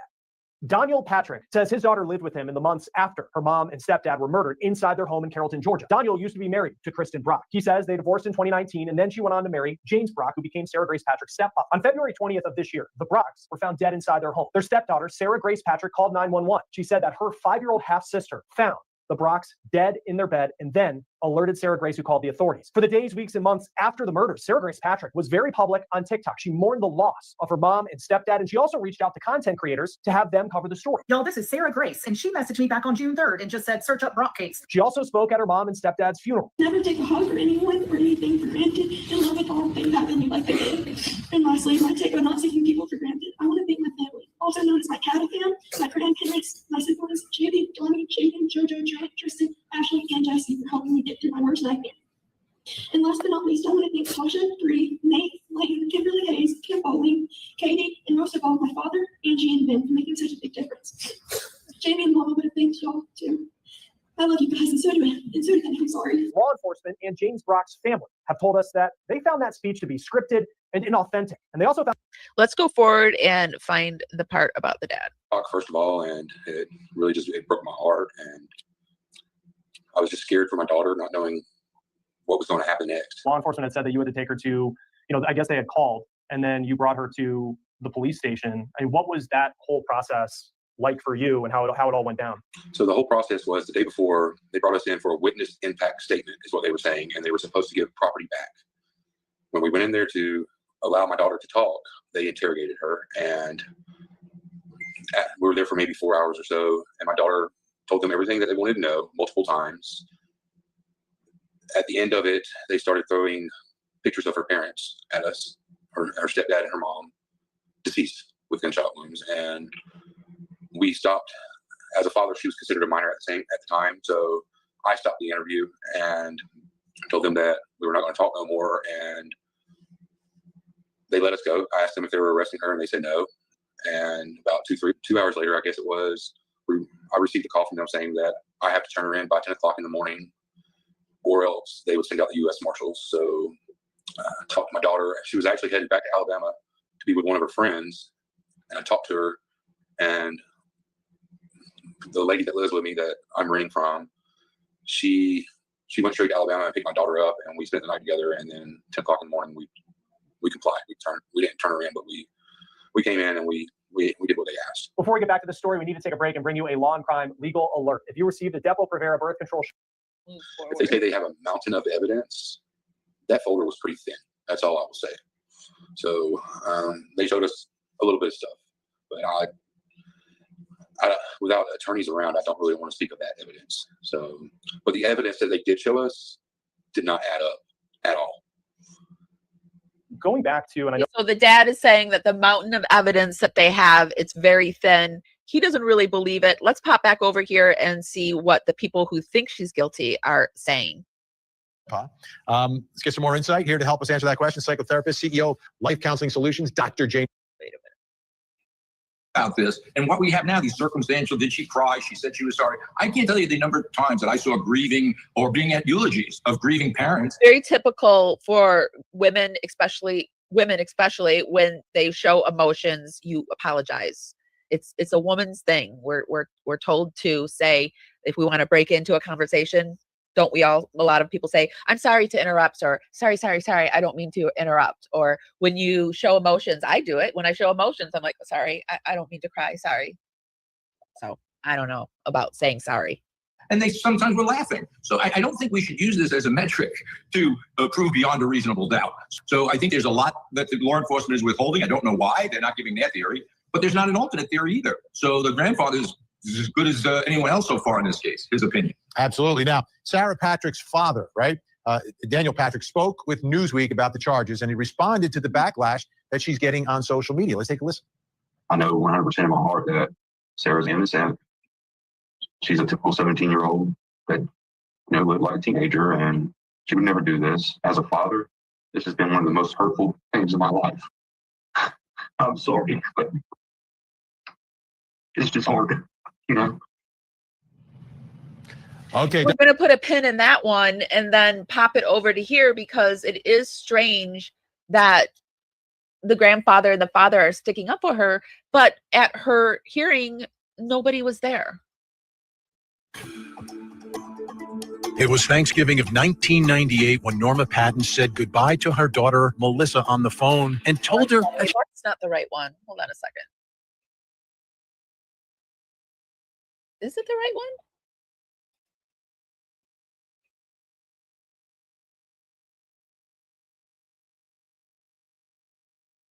she loved her. That would be the last conversation they would ever have. Melissa went missing, and for years, it remained a mystery. But in reality, part of the mystery was solved very quickly when some of her remains were recovered chopped up in black of where Melissa's remains were found. And big phrase, I'm sorry. Streets and Sundays are reserved. Quiet town of Carrollton, Georgia, a place where steeples rise above Oakline streets and Sundays are reserved for church and sweet tea. The Sorry, he must be covering both these cases in this this video. Community was shattered by a nightmare they never saw coming. On the morning of February 20th, 2025, Kristen and James Brock were found shot to death in their bed, their 6-year-old daughter trembling as she discovered the gruesome scene. Their 17-year-old daughter, Sarah Patrick, called 911 in what seemed like a panic. Days later, she stood in front of their congregation, delivering a tearful... We're going to go forward. Freckle-faced teenager. That's what I see when I look at that picture. But that's a mugshot. She's accused of this horrific crime. Shooting and killing her mother and stepfather while they slept inside their home, and then allowing the carnage to be Hi, LK. Hi, everyone coming in. Today, we're talking about this new case, this Sarah Grace Patrick case, and comparing it to Gypsy Rose Blanchard and the trauma she's inflicting on teens, thinking that this is possibly okay. Although with this Sarah Patrick case, I'm just not sure if she did it yet. discovered by her little sister. It's cold. The police are saying she did it and they have a mountain of evidence, but they haven't even released what the motive is. They haven't even given us the motive yet, but they have a mountain of evidence and they've already got the trial date set. It's kind of like spinning. My head is spinning from it all. It is cold. So that's one image of Sarah Patrick. I want you to take a look at another one on social media where she seems to have a different persona, right? Before this disaster, before this tragedy, before this double murder, she would glam it up a little bit. Then when the murder happened, she was going on social media and talking about it. And then in a strange fact associated with all of this, she was contacting true crime podcasters and pitching the story. That's where I think the Gypsy Rose Blanchard, even if she didn't do this, the Gypsy Rose Blanchard media narrative that, you can have trauma happen in your life and become a social media influencer. And I don't think young kids have the ability to realize how, I guess, inappropriate it all is because it's so normalized in today's society. Story of the murder of her mother and stepfather. Now, at that point, no one had been arrested because it took months for this arrest. And everyone looked at it as kind of strange, right? It's kind of strange. And you can look at it being not strange that, my parents are murdered and no one's been arrested. I got to do something about it. And, I'll contact, because I've seen all these podcasts, they start talking about it, and all of a sudden someone gets arrested. Well, the one who got arrested was... Yeah, I mean, how many times have people thought that reaching out to armchair detectives would help? I mean, look at us with our missing and murdered Indigenous women. I had someone reach out to me on TikTok. They had a missing loved one. Could you help us find her? And we found her. We found her. So it's not abnormal to want to reach out to us to get us out, to get the word out for you. So it's not so weird to me. Her. So today, for the first time, I think we really got a snapshot into her life and her family, and it was an emotional day inside of the courtroom. Extremely emotional. This was I am very curious where you guys are going to stand on this, like how you're feeling after we watch this, because I think this is probably one that we will follow, because I'm a little outraged by it. The fact that they have, I feel like they've got her like locked away, lock key, and okay, case solved. She did it. I mean, maybe she didn't do it, but we don't know. We haven't even seen any evidence.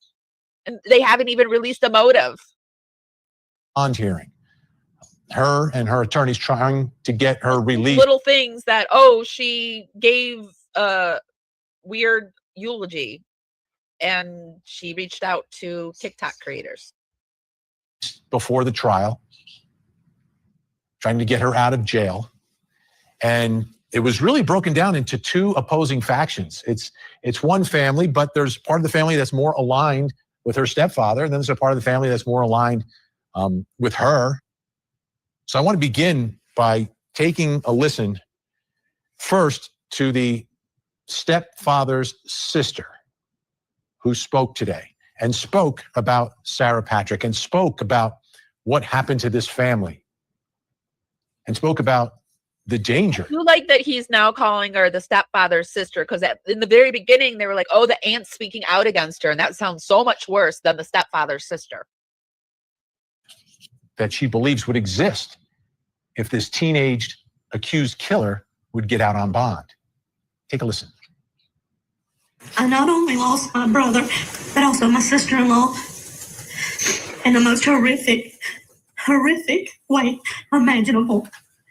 Every night I lay awake, unable to sleep, haunted by the thought. By the way, she's the one that's married to the police officer in the next county.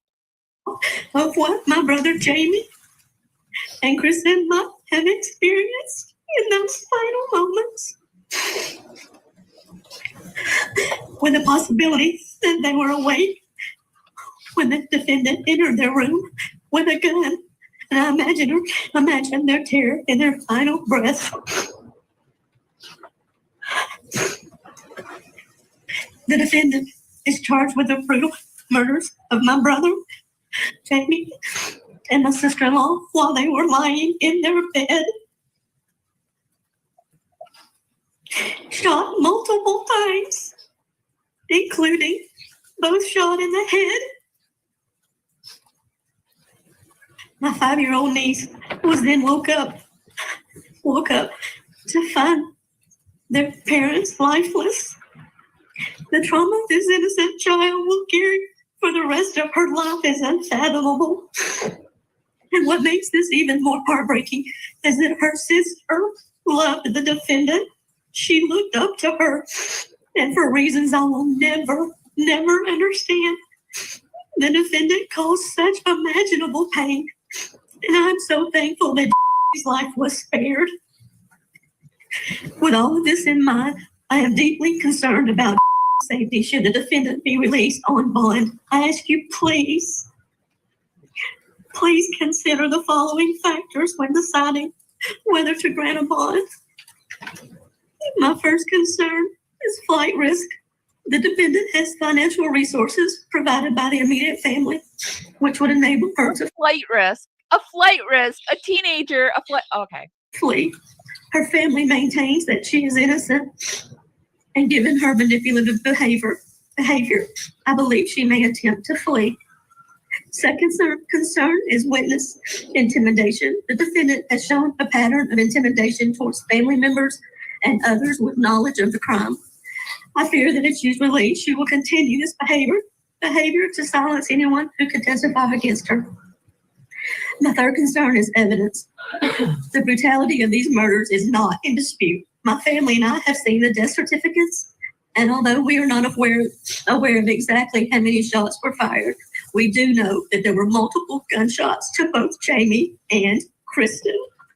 I don't know. She's annoying me, but I don't know if she did it or she didn't do it yet. And I guess that's what's annoying me even more. I feel annoyed because I don't have any, they haven't given us anything. Just her sitting there saying she did it. There's no evidence. There is literally no evidence. Thank you, LK, for your support. Thank you for all these interesting cases. You are so welcome. And thank you for the support. It's really, really appreciated. They said that because she was staying with someone she was staying with her dad in the other state. I mean, but they knew where she was, and she's a teenager. And where's she going to go, really? Flight risk. Personal safety. If the defendant can kill her own parents in such a violent manner, I fear for my own safety and the safety of my family and friends. The possibility. And I guess if you're accused of murder, then you do have to have a high bond or no bond. I mean, the public does need to be protected. That she can harm us is terrifying, and I urge you to consider this in your decision. If they have no proof, like what proof have they? Well, I don't know. I want to see the proof. Am I the only one that's outraged because we haven't seen anything? No motive, no evidence, nothing. Just that a door was open. She had a weird eulogy. She went on TikTok and she contacted some people to try to help find the people who murdered her family. That's what we got so far, you guys. Will be served for Jamie and Kristen, and their bond will be denied for the defendant, as she has shown that she is capable of extreme violence and manipulation. And we've got on the other side that the father was abusive, has been arrested for these things, and the mother was in both of them for substances. That this person is married to a police officer in the next town, and this is a small town in Georgia, and I don't care. It's a good old boy network in those states. I came from one from Michigan. I lived in a small town. I was a social worker. It's just a good old boy network. I'm positive of it. One of the victim's sisters, that's Kim Bowling. That emotion is real and palpable. And I think it brings home what this case is about. And that point that she made, I think, is kind of significant, right? If she could walk in and do this to her mother and stepfather, well, who else is potentially in the line of fire? Let's bring in our think tank. Joining us tonight, trial attorney, former police lieutenant Rick King, Ann Bremner, trial attorney, fellow of the American College of Trial Lawyers, and criminal defense attorney, former district attorney Matthew Mangino. Great to see you. Sorry, he's got a trial attorney in there, so that will be good. Sorry, I need to slow this down a little bit. Everyone tonight. Rick, I look at that picture. She doesn't look like a killer, but when you talk about what happened to her mother, what happened to her stepfather, do you think it's valid to make the argument that, hey, if someone could do this to her own parents, then who else is in the line of fire here? Was she a potential danger to society? So I'm going to go back to what you said at the very beginning of the broadcast, which was you called her a freckle-faced teenager. When I see her as a 17-year-old freckle-faced teenager. And we live in a country where we decided that we're going to give people the presumption of innocence. And at the end of the day, for me, when I look at her as a 17-year-old freckle-faced teenager who is given the presumption of innocence, I say that she's a teenager with no record. And on that, I'm leaning in favor of bond because I think that there are, and when we look at it, exactly. She has had no record. She's 17 years old. I don't know. There's no boyfriend. Is anyone else outraged? The relative spoke about was the flight risk, the intimidation factor to her sister, and those issues are significant. But I think those all can be remedied with something from the government: ankle monitor, house arrest, things like that we can guarantee where she's supposed to be. And so for me, I would err on the side of her constitutional right to have the ability to make a bond. And Bremner, how dangerous do you think this teenager is potentially at this point? And Rick's right, presumed innocent, but locked up. Yeah, I think, and I disagree with my good friend Rick King. It's great to see you, Rick, again. I think, I look at her like a cold-blooded killer. They say they have a mountain of forensic and also, I think, digital evidence against her. They say it, but where is it? A mountain. We heard that in O.J. Simpson, but of course, when you have digital and other forensic evidence, it's a little bit different in this day and age. Yeah, she's a cold-blooded killer. She's somebody who could kill a witness. We don't even know. We look at likelihood to flee. And how dangerous is she to the community? That's all we look at right now. And there's probable cause to believe she committed the crime. So I would err on the other side, which would be public safety and keep her in. Now, what I want to play for you, Matthew, this is Kelly Brown will be reading a letter from the stepfather's 12-year-old son from a prior relationship, right? So half brother of the defendant in this case, 12 years old. She's going to read the letter that he wrote. Let's take a listen. I wanted to talk today because my dad and stepmom were shot and killed. I miss him every day. So it's not a full brother. This is the half brother. It's just a step brother. My dad was my hero. I mean, not even a half brother. It's just a step brother. And the person I looked up to the most. We did everything together. He helped me with school, and he always made me laugh, and we joked around a lot. Since he died, everything has changed. I feel sad and confused. It's hard to sleep. It's hard to focus, and it's even hard to smile sometimes. I still wait to hear his voice or see him walk through the door, but I know that will never happen again. What makes me more sad is I trusted Sarah, and I loved her like a sister. Why would she do this to me? And why would she hurt everyone like this? Okay, well, the family obviously thinks she did it. A driver's license really a flight risk? these bodies were discovered in February. She wasn't arrested until July 8th. She could have fled then. Is she a danger? Well, certainly the family is afraid of her because the crimes that she's accused of are diabolical. Shooting somebody to death, two people, your mother, your stepfather, while they're crimes that you're accused of, but she's supposed to be innocent until proven guilty. lying in bed. But again, those crimes haven't been proven beyond a reasonable doubt with regard to the accused in this case. And I think that the courts will have to take a look at this again in the future, because I'm sure this issue is going to be raised so that she can participate effectively in her. It's going to be an interesting case, LK, and I hope I'm really wrong. I hope that they're right, that she did it. They got their person, and case closed. But I just don't.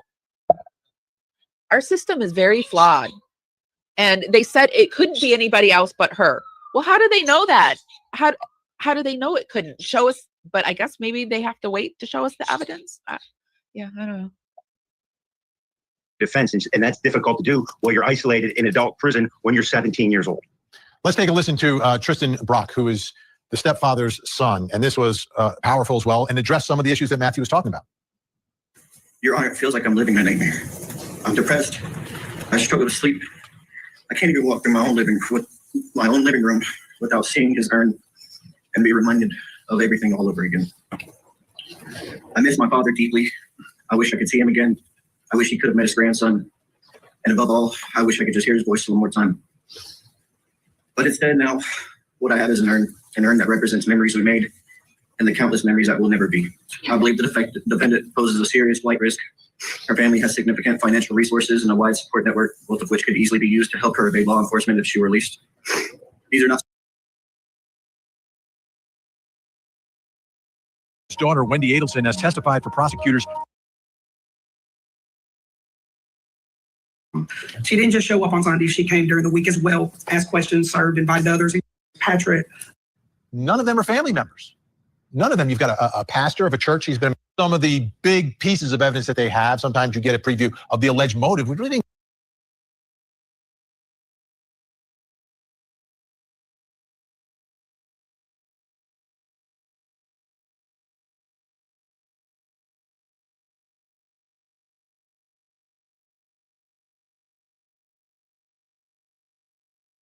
is happening more and more, and it seems to be happening more and more in the research that I did. And so we're going to talk about it, and then of course we're going to do like a little update on what Gypsy Rose is up to and a few of her shenanigans. But first, let's start talking. Oh no, before we start, I want to show you this. Let me get it up on my screen. I thought this was interesting while I was doing the research on the case. Let me see, make sure you can see. Okay, you can see. Okay, so you can see that I typed in the Google taskbar, will matricide be on the rise thanks to Gypsy Rose Blanchard? And I thought it was so interesting because what was coming up was these articles, and they're all under, different, they're at different websites, but they're the same article over and over again. So this tells me that Gypsy Rose Blanchard team is making it so that when you Google these types of things, what pops up is something very similar to this, where it'll be like Gypsy Rose Blanchard. It's her narrative. It's her getting her narrative out. It makes it seem like they're going into like a deep dive of her, but it's just her narrative over and over again. So this is just more things, more false information that Gypsy Rose is putting out there. And it infuriates me. It absolutely infuriates me. And I don't know if like they're paying these sites to put it up there, but it's the same article. It has a table of contents. It has the background, early life, Dee Dee Blanchard, Munchausen syndrome by proxy. And then, at the end, it wraps it up with conclusion that this was tragic. Poor Gypsy Rose, thank God she got out of there type deal. But it's just over and over again. The same article over and over again at different sites. And they're giving themselves ratings. Like they're even taking the time to rate these articles so that they rate high up there. I shouldn't be like shocked or anything like that, or outraged, but she just never ceases to shock and outrage me. So, I don't get it. Does anyone else get it? I mean, I'm sure I get it. But I get it. We get it, right? We know. But so many of those, like, it's buried. If the only reason mine came up at the top was because it was pretty much the same exact, title. So mine rose to the top. But yeah, it's disgusting. So we're going to start out with parricide. And parricide refers to the deliberate unaliving of one's own father and mother, spouse, husband or wife, children, and or a close relative. However, the term is sometimes used more generally to refer to the intentional unaliving of a near relative. It's an umbrella term that can be used to refer to acts of matricide and patricide. So we're not going to really get into too much of the parricide, but that's what that is. And we're going to move along, and we're going to go into the explanation of parricide and why kids unalive their parents.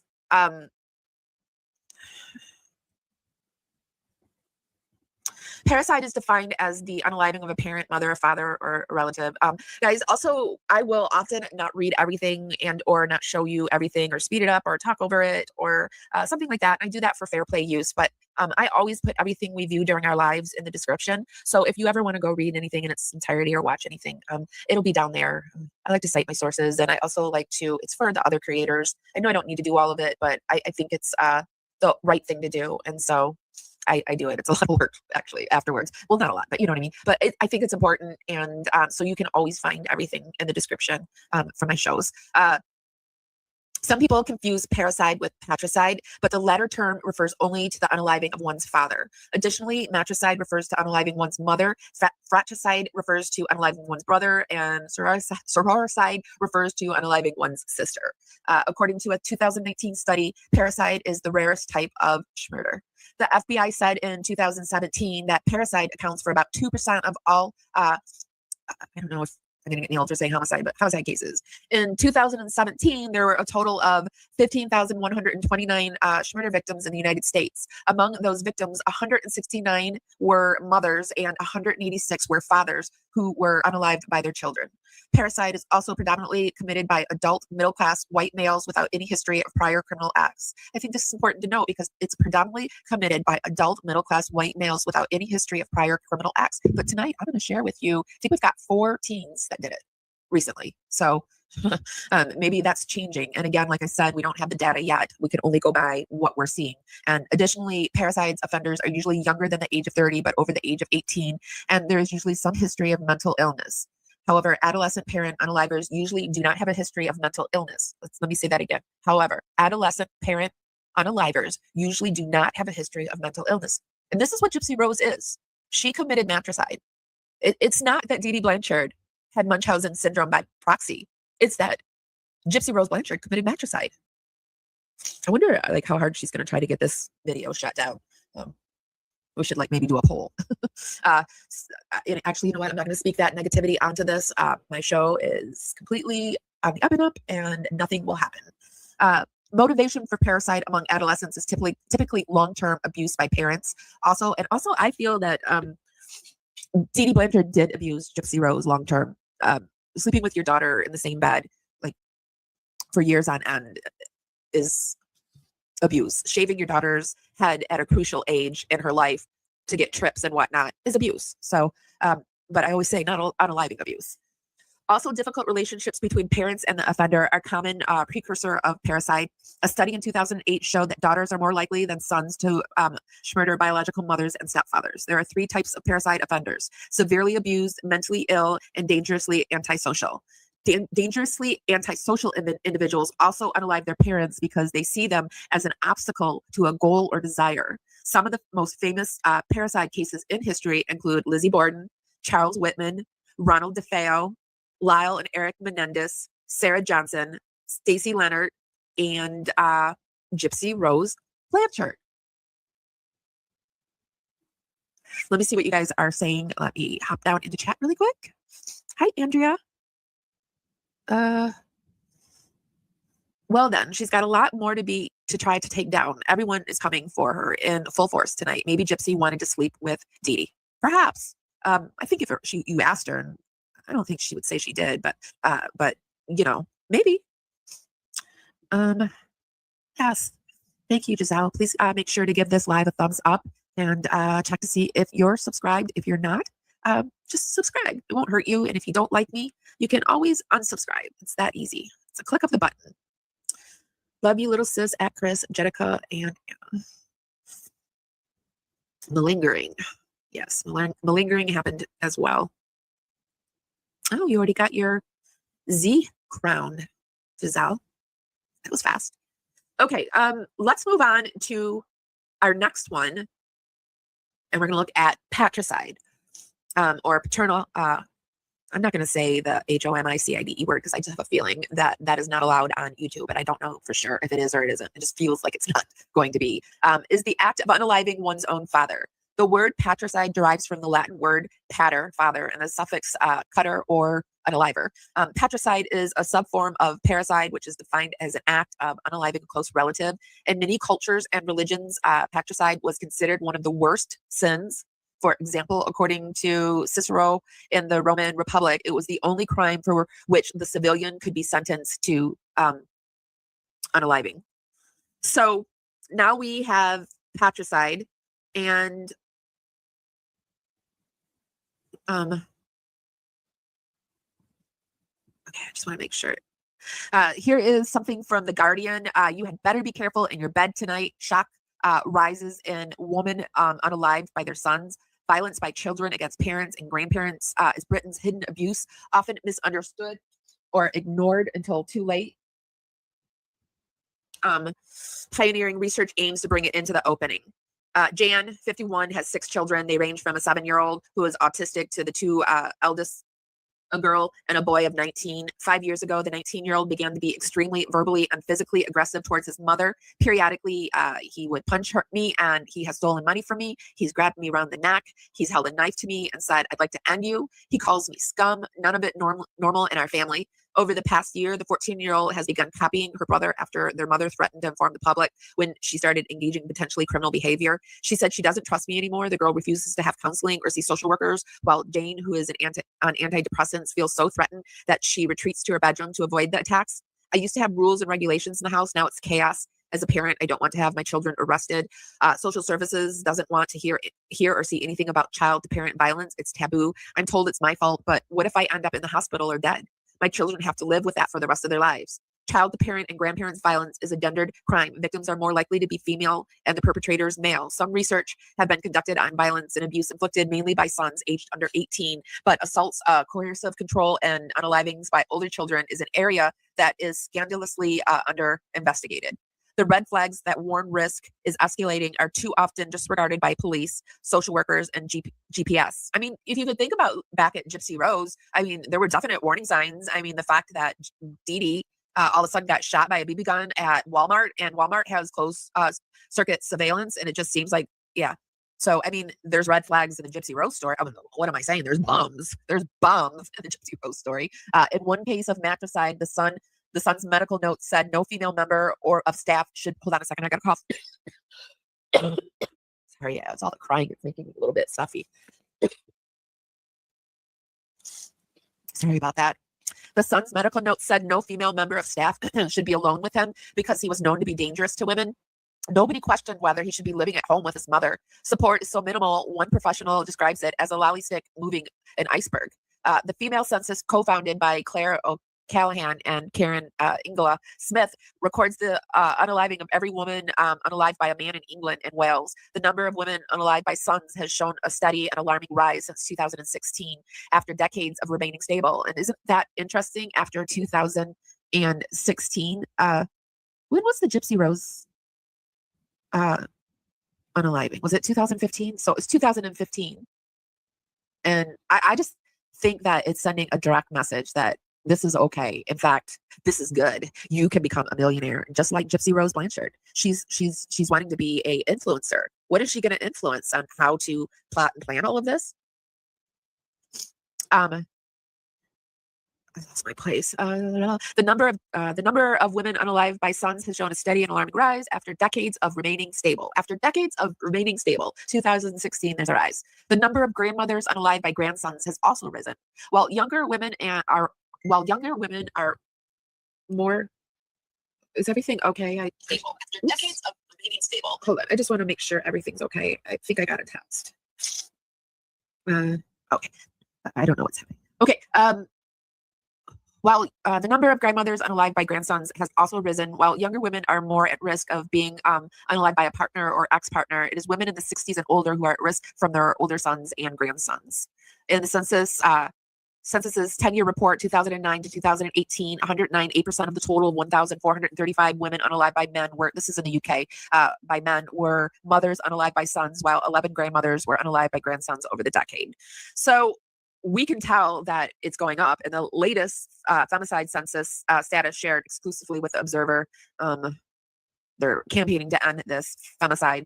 In 2020, the figure for matricide is 15%, 14 unalivings of mothers and 5 of grandmothers in a single year, with 28 cases in which the relationship is not yet known. So it's all on the rise, as we can see, and it's alarming. It's terrifying to me, actually. In the last article, they did mention femicide, and I just wanted to include this really quick, the silent epidemic of femicide in the United States.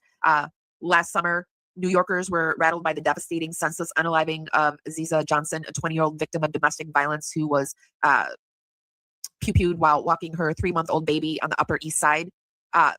Femicide is prevalent in the U.S. and the United States. Femicide, the gender-based unaliving of women, is often thought of an issue afflicting low-income countries. This could not be further from the truth. Of all femicide cases in high-income countries, 70% occur in the U.S. To put that into perspective on a global scale, the U.S. ranks 34th for international female violent unalivings at a rate of 2.6 unalivings per 100,000 women. Just wanted to throw those stats out for you guys.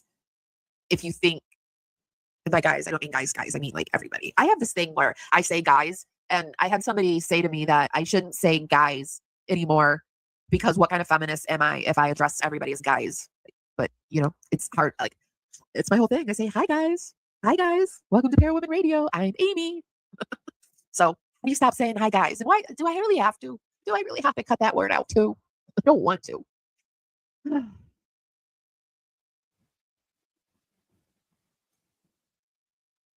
I don't know. What a horrible life she must be living. I don't care if she has $3 million to have to do this all day long, every day, all day long. Is just, and to live your life in constant turmoil. I just couldn't. I just could not. So,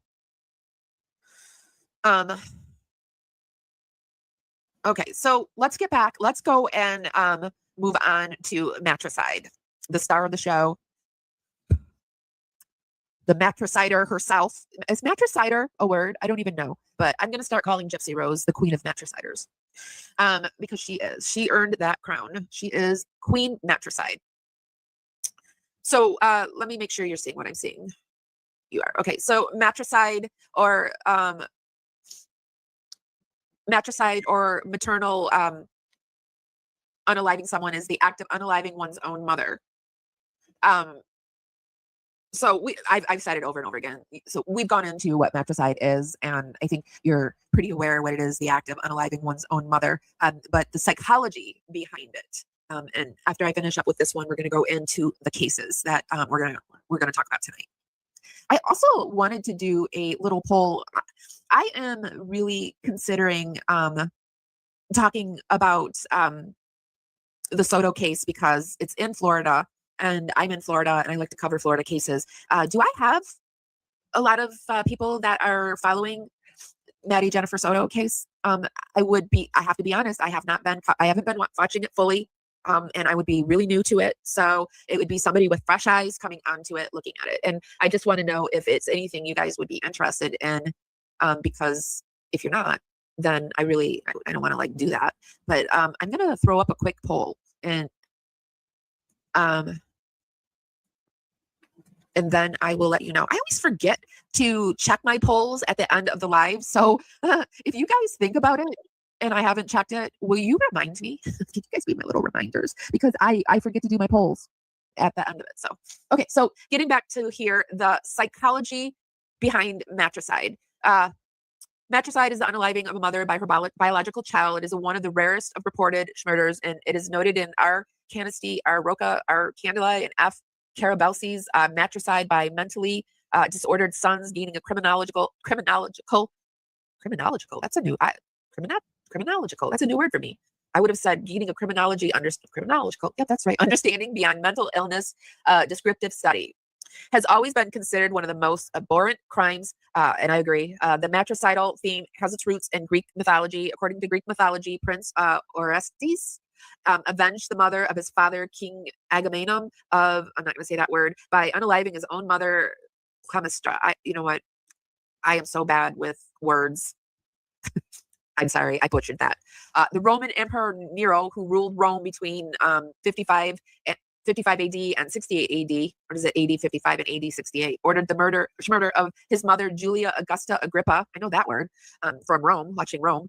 Over the years, a number of matricides have been reported by Sri Lanka, but this has not been discussed in great detail by mental health professionals. I think this is from Canada, this article. Recently, an 18-year-old son unalived his 39-year-old mother after a quarrel over RS 15,000. What is that? Is that a video game or something? This event shocked the nation and was marked among the more horrible crimes committed. Specific psychodynamic and environmental factors can be identified in this unaliving. Although the self-affirmation motive was associated, the son's criminal act leaves behind some unanswered questions. But this is not matricide. This is patricide. Let me skip forward.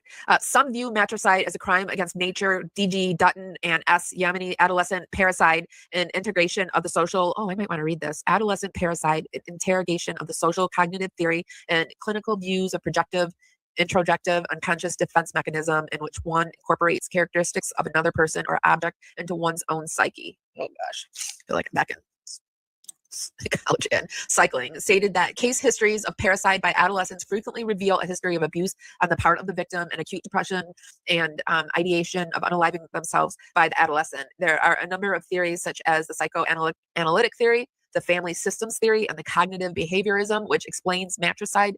According to psychodynamic interpretations, the murderer's impulse to unalive a parent might have Oedipal origins, as mentioned in R.L. Sandoff's clinical observation on parricide, a defense against hostility, or in incestuous desires, as mentioned in S.G. West and M. Philhauser's book. According to the family system theory, the primary cause of matricide is attributed to an abusive and pathological family structure. These families often have a conflict-oriented style of problem solving. I would say that there was a conflict problem solving in the Gypsy Rose case for sure. Based on this theory, offenders experience chronic hatred for the parent victim. West and Feldscher mentioned that American psychiatrist Dr. Frederick Wortham described sons who unalive their mothers in terms of the Orestes complex, which refers to ambivalent feelings towards the mother that ultimately manifests in rage. According to F. Wortham's Dark Legend, a study in Schmurder, matricide represents the unconscious hatred for his mother's superimposed. This is on sexual desire, but this is on a son. I think, like with Gypsy, it was more the mother not letting her mature into a sexual being. It's more like that. I do have matricide by teen girls. Few bonds are as resilient as the one between a mother and daughter. So what motive could be strong as to sever it forever? Teen girls tend to unalive their mothers for one of two reasons. One, they snap after a mother's extensive abuse. Two, they have become the abusers themselves. Let me say that again. One, that they snap after a mother's extensive abuse or dose. They have been the abusers. They have become the abusers. They have become the abusers. Sorry, I'm going to say it one more time. They have become the abusers themselves. The abused becomes the abusers themselves. Sorry, I said it one more time. I can't take it anymore. Given the turmoil that can erupt between mothers and daughters during adolescence, it's surprising how rarely teen girls unalive their moms. In fact, 15% of the less than 2% of parricides in the United States are daughters who unalive their mothers. The majority of women who unalive their mothers are adults. Less than 20% are under 18. And we must remember that Gypsy Rose was not a teenager.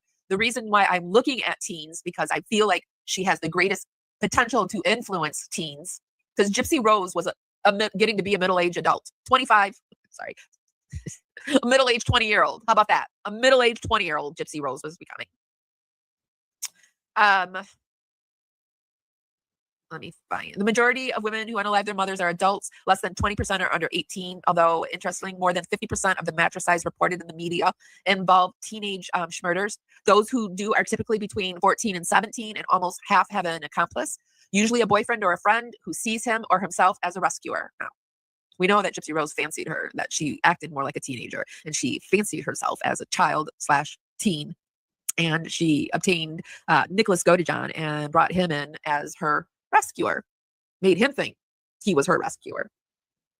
The most common reason adolescent girls unalive their mom is to stop abuse. Take the case of 15-year-old and 16-year-old boyfriend recently arrested for the unaliving of girl's mother and stepfather amidst allegations that she had been raped by her mother's husband. We're going to take a look at this one. Or that of teenager Tess Dam, who conspired with her 17-year-old boyfriend to unalive her severely alcoholic and neglectful mother after police and social services had been contacted numerous times with no relief. You can't tell me what to do. In January 2010, teenage twin girls Tasmaya and Jasmaya Whitehead were arrested and charged for the beating and putting a knife to their mother, Nikki Whitehead. By all accounts, these 16-year-old, once honor students and Girl Scouts, had become dangerously antisocial prior to their unaliving of their mother. They had previously assaulted their mother, stolen money from relatives, and lived for a year and a half with a great-grandmother who was so afraid that she got a deadbolt for her bedroom door. Interestingly, these children also come from dysfunctional family. It's not so much the presence of or absence of abuse that separates the two groups, but the motive for the actual murder. The dysfunction can range from extreme overindulgence when the parents finally does attempt to set limits or boundaries. The teen erupts in a deadly rage, to physical or sexual abuse. The adolescence internalizes the abuse aspects of the parents and turns the tables. Abuse, a cause or a backdrop. Family dysfunction exists in virtually every household where a teenage girl unalives her mother. I started to laugh because I thought it was going to say that family dysfunction exists in virtually every household that has a teenage girl in it. I just remember being a teenage girl and the turmoil. It was turmoil. So that's why I giggled a little bit, but it obviously was not saying that. It was about to say where a teenage girl unalives her mother. Of course, there are a lot more problem-filled households than murderous teens, raising the question of what separates those few where a parent ends up unalived than the rest. Are these homes more dysfunctional? Are these girls more antisocial? The answer to both these questions appears to be yes. Abused girls who snap and unalive tend to come from homes where family violence, substance abuse, and multiple forms of abuse and neglect are present. Single-parent homes are vulnerable. Even if there's a non-abusive parent, the other parent does not protect, which, right? Rod did not protect Gypsy Rose. In fact, I would say he threw her to the wolves. It is also common, although not inevitable, that a teen unalives a parent only after unsuccessfully trying to get help from other people. Now, we know that didn't happen with her. While severely abused girls who unalive rarely show an escalating history of violence towards their mothers, which, I mean, I would say Gypsy Rose showed an escalating escalating violence, because, I mean, we got the BB gun before it, and you can't tell me that Gypsy Rose wasn't in that little pink house screaming at her mother, running the show, because I 100% believe that now. It's not proof. I have no proof. It's all alleged, my opinion, for entertainment and educational purposes only, but you cannot tell me that the little opossum was not running that pink house. This is often in part due to inadequate or absent limit setting by parents, combined with a history of failed and rebuked efforts at discipline. I am sure Dee Dee was trying to discipline, but I mean, Gypsy was a 24-year-old. It was time for Gypsy to get up out of her wheelchair and walk out of the house in a responsible way. But we know that didn't happen. The cycle of family violence and conflict often begins with relatively innocent and innocuous family discord, and increases in frequency and severity as the parents' inability or unwillingness to impose meaningful discipline undermines informal family controls and acceptable codes of conduct. In addition, these parents often go to great lengths to protect their abusive children from formal legal responses to their abusive behavior. I mean, this is just, I feel like I'm reading the Gypsy Rose story. Abusive behavior by not reporting and thereby keeping their abuse hidden, sometimes until it's too late. The bottom line, it's rare for a teenager to unalive a parent, and even rarer for a teen girl to do so. Interestingly, the top two reasons she does are mirror images of each other. One, to end a parent's severe abuse, or two, or as an escalation of child precipitated violence towards a parent. So we're coming to you today on Facebook, YouTube, and Twitch. Hi, guys. And the little playhouse, the girl's still out of control. Yeah, she had her she shed. Gypsy Rose had her play shed. Ugh. She still does only want the D. Yeah. He's benefiting now big time, isn't he? He's all up in her girl now. Rod was and still is a deadbeat father. Yeah. I mean, you know that, yeah, puberty drama. You know that Christy's only putting up with Gypsy while the money train is coming in and waiting for the baby to be born. It's just a matter of time before that house blows up or burns down from the chaos that is about to unfold. Well, remind me of the poll at the towards the end. I'm not done. We're going into we're going to look at some cases now. Number one is the Carly Gregg case that I have been covering this week. We're going to take a quick peek at her. Let me make sure you're seeing what I'm seeing. Body, 14-year-old allegedly invited friend to see mom's corpse after unaliving her, police said. Carly Madison Gregg, 14, was arrested in March in connection with the unaliving of her mother and the shooting of her stepfather per authorities. So that's the mother. A teenager accused of fatally shooting her mother before attempting to do the same to her stepfather allegedly invited a friend over to view her mother's body, authorities say. Carly Madison Gregg, 14, was arrested in March in connection with the shooting, unaliving of her mother and the non-fatal moving on, this is the actual, here's footage, horrifying moment. 14-year-old Carly Gregg puts the bullets in her head, and apparently she did 3 of them.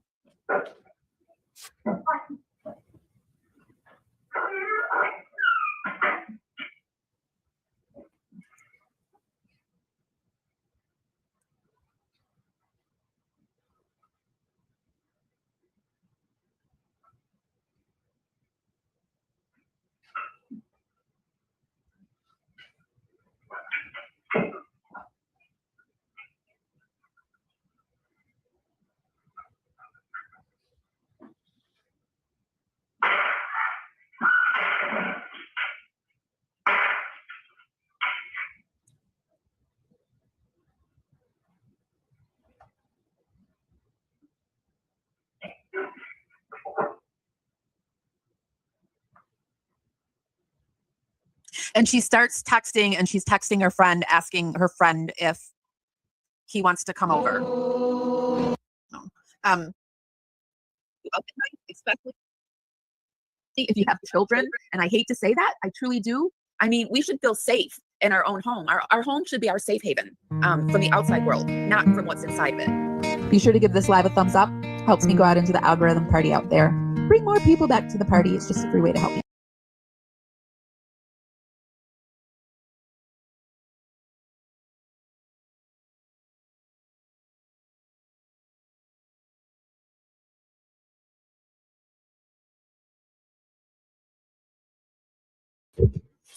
Hi, guys. Welcome to Para Women Radio. I'm Amy. Do you believe Gypsy Rose Blanchard is sending a dark and tragic message to our youth? One of the reasons I'm so deeply invested in covering the Gypsy Rose Blanchard case is because I fear that the act of unaliving one's own parent may be seen as a viable solution to dealing with troublesome family members and or as a means to obtain wealth to our youth today.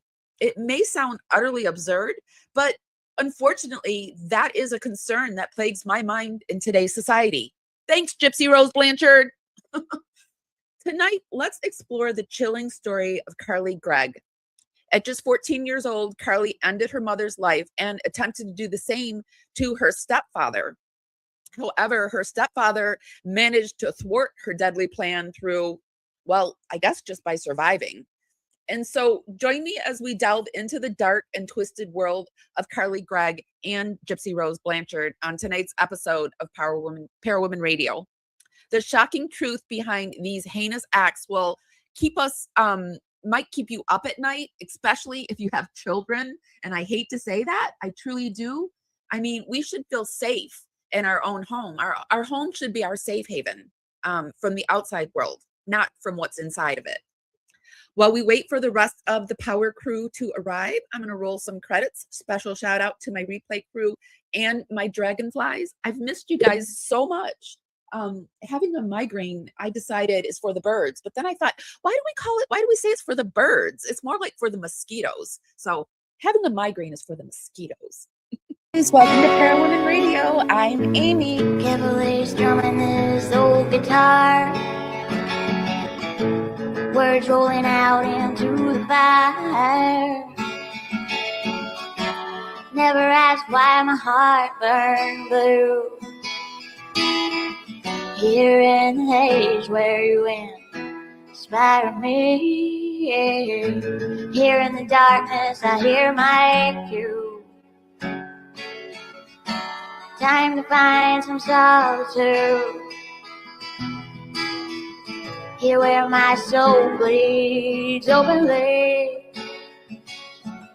deep in the heart of sin and you. Here in the blue, I'm falling deep into you. Here in the blue, I'm dancing with you tonight, and it feels fine.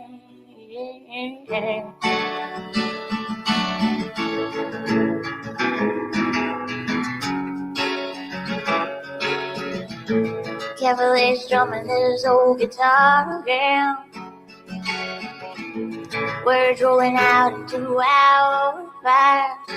If heaven had wings, I would steal them and fly away with you for a while. Here in the essence of gratitude, a dreamy little smile on my lips.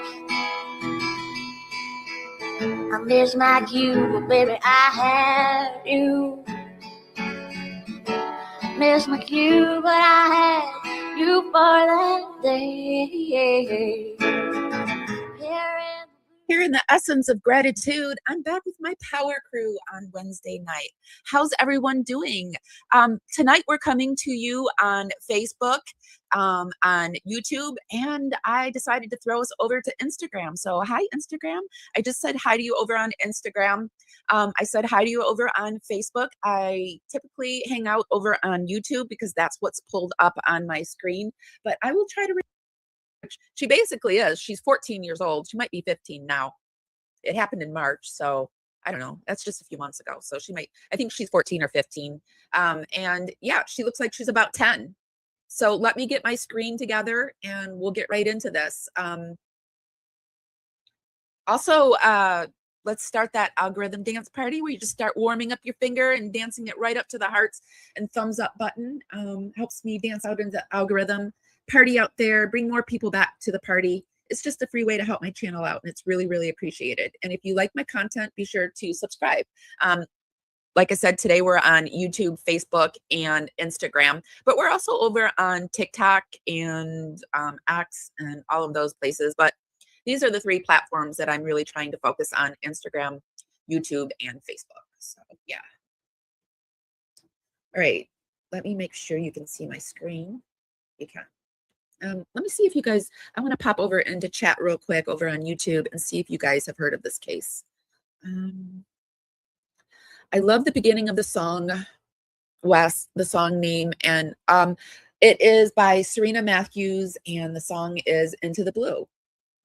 And I put all the links to everything that we watch and view and listen to in the description over on YouTube. I'm going to try to do it more frequently over on Facebook and Instagram, but you can for sure find it over on, I'm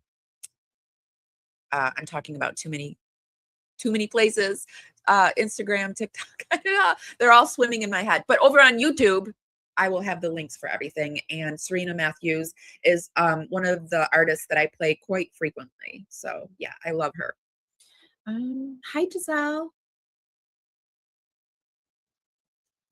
I put my nickname up, took real name down. Okay. All right, Hollywood. I like Hollywood too. I used to, when I did the show in the very beginning, I would go to Hollywood every year and do something out there. And I just really like LA. And I also liked, we would drive across the desert, and we'd always stop at that Alien beef jerky place. Yeah, good times. Pink Cloud 9, yes. Oh, so you guys have all heard of it, okay.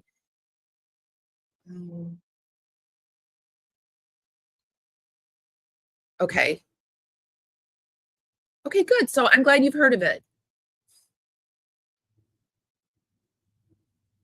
Zoe says, I love the oh wait, I already read that. All right.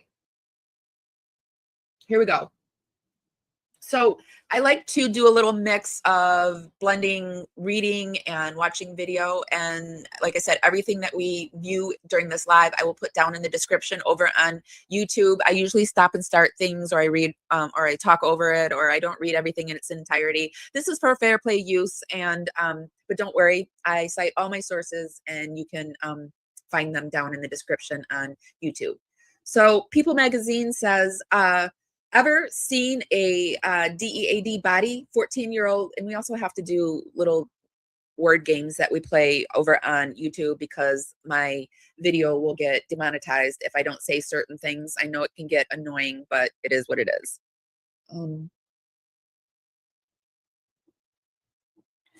Ever seen a DEAD body? 14-year-old allegedly invited friend to see mom's corpse after unaliving her, police said.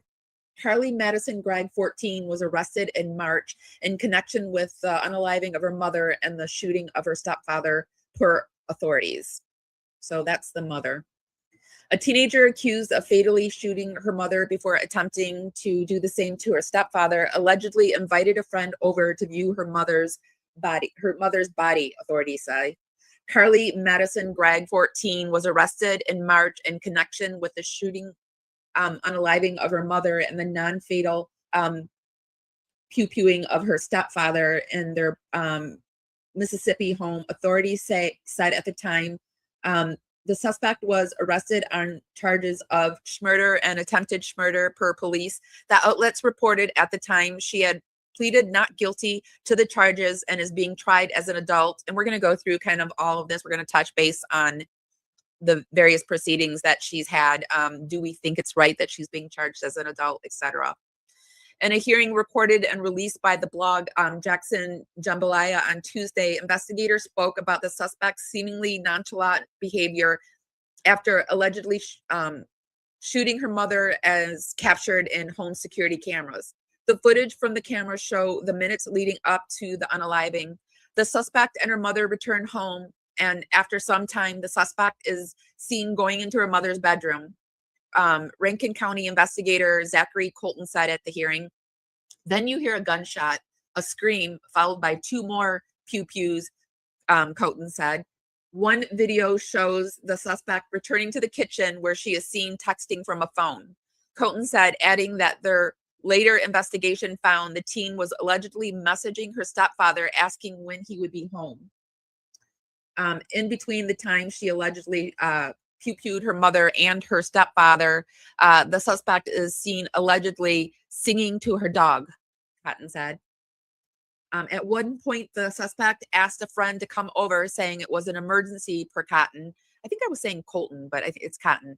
After the friend was driven over to the residence by her father, the suspect asked the friend if she had ever seen an unalived body before, the investigator alleged at the hearing. When the friend said no, the suspect proceeded to show her deceased mother, Cotton claimed, further alleging that the suspect also showed her friend the weapon, also told her she had fired 3 shots each at her mother and stepfather.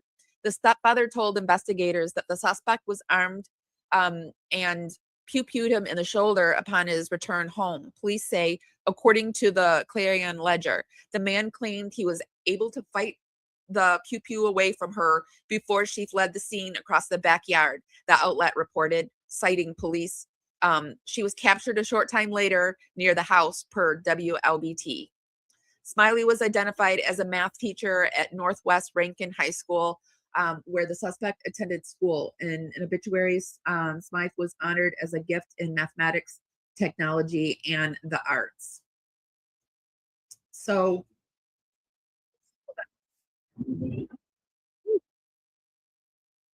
that is an overview to the case. And when I read it, it just, I thought, is this, because I had heard of another, my mods, huge thank you to Chris C and Heavenly for modding for me. They're the best moderators, and I bounce a lot of my stuff off of them. And they both, I think they each sent me, or maybe it was just Chris C, but somebody sent me more video and of other teenagers doing this. So is this like, to me, in my mind, is this something that's going to happen? Because if it's just Gypsy Rose just did it, and it's just been out in January, and already I think I've like heard and seen of 3 more cases. What do you guys think? Do you think this is going to be a common occurrence? Do you think, does this worry you, or is this just, because sometimes I worry, I'm a worrier, and I am actually trying to break out of that habit. And like, is this just something that I'm worrying about needlessly, or is this something that you guys worry about, or maybe now will concern you? I seem to do this to Shannon a lot too. I'm like, does it concern you? And she'll be like, no, Amy, it didn't, but now it does. So I just, is this something that is worrying and concerning to any of you? You're a huge worrier. Yeah, I just want to break out of that cycle.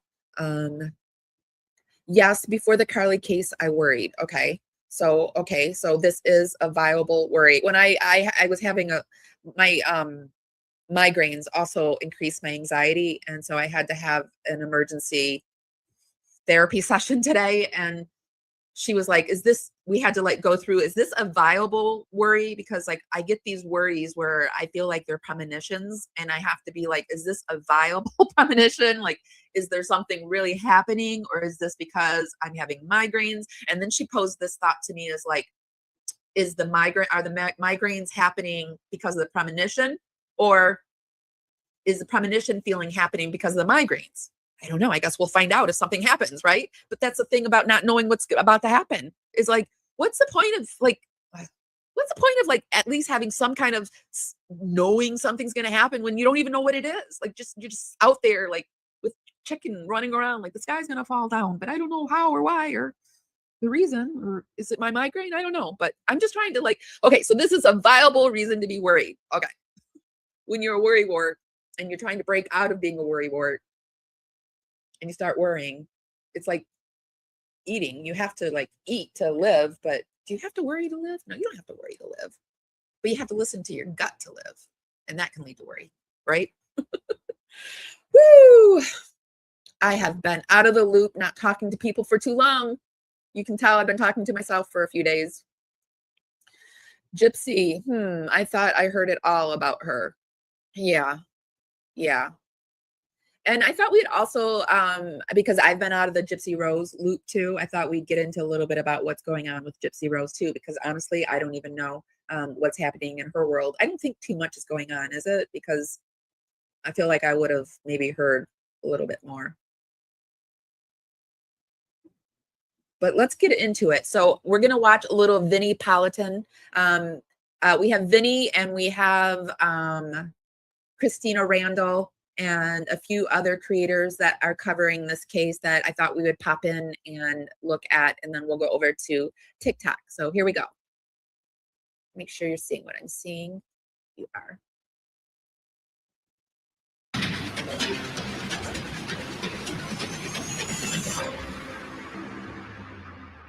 I'm Vinnie Politan. The subject of my investigation is a 15-year-old girl named Carly Gregg, who, when she was 14 years old, did something that will define the rest of her life.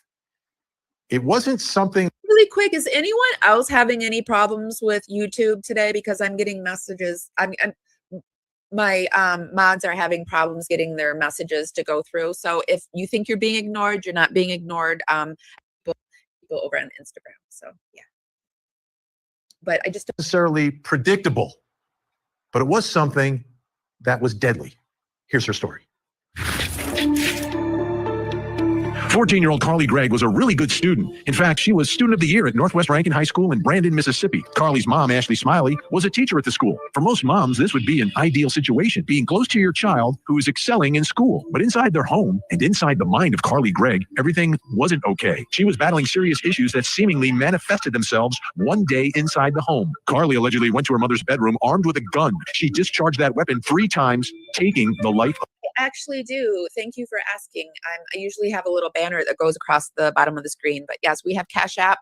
We have, what do we have? We have Cash App. We have PayPal, Parawomen Radio. And for PayPal, it's parawomenradio@gmail.com. We also are monetized on YouTube for super stickers and over on Facebook for coffee. I don't know if there's anything over on Instagram. I'm just getting reacquainted with Instagram.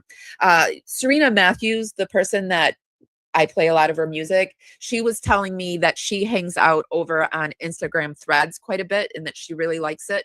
And it reminded her of the old MySpace days. Where it was just one page. And I like that idea of like where you don't have to go all over the place, where it's just on one page. So I'm giving Instagram Threads another shot. So yeah, but we have all of that. Thank you for asking. Of her mother. Then, in a bizarre twist, she allegedly contacted a friend to see if she wanted to see a dead body. Her friend came over. Then, when her stepfather returned home, she fired the gun again, wounding him. He survived and described Carly as having eyes so big, it was as if she'd seen a demon. Look how old she looks. I mean, she's just a baby. Well, she is just a baby. She's just a baby. Oh. It is something to see her inside of the courtroom. She's 15, looks even younger than 15, but you think about these allegations. And the one miraculous part of this, I think they're doing her a real service, and a real service by dressing her up as a schoolgirl, because it makes her look like what I just said. She just looks like a baby. Story is that her stepfather survived to tell the story and survived to call 911 to begin this entire case and this investigation.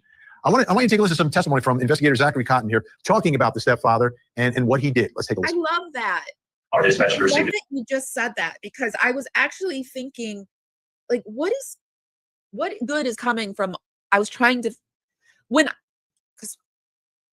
I was thinking today, like, what new is happening in the Gypsy Rose case? And it's like getting to the point where, I've got to start covering more cases, bringing more things into the Gypsy Rose case to even justify covering it. Because what's the point at this? I'm not going to talk about, like I've said this before, about what she's wearing or her makeup. I'm not going to do that because she doesn't deserve that influencer status. But yes, and that's the good. She's bringing people together that want to help other people and shed light on. Yes, thank you for saying that. I love that. All the person on phone trying to the exact details are not clear, but it's something affected their child had shot at them and shot them in the head. Deputies responded to the scene, were met with a male at the door and found a deceased female outside one of the bedrooms. What do you think the officers heard about that? He was upset. He had been shot in the shoulder, and he had said that his stepdaughter was the one that had a firearm, that he got a firearm away from him. And was at that time what we get last year? Yes. What was the person that was Carly Gregg? Both Gregg on the scene that time? No, sir, not the residents. What was the next thing that happened? Deputies for detention and law enforcement in general were trying to put their area to see if they could locate the suspect Carly. She was later found approximately half a mile down the road and taken into custody. Chaotic situation. Really chaotic. And again, amazing that the stepfather survived this, can make that call so investigators can respond, police can respond, EMT can respond. But it leaves me with my first question about inside of that home. And it's a big question. It's an important question. What happened? My goodness, what happened inside of that house? I want to bring in my special guest who knows a lot about what happened. Mississippi blogger known as Jackson Jambalaya, who's been following the case since day one. James Hendricks is with us.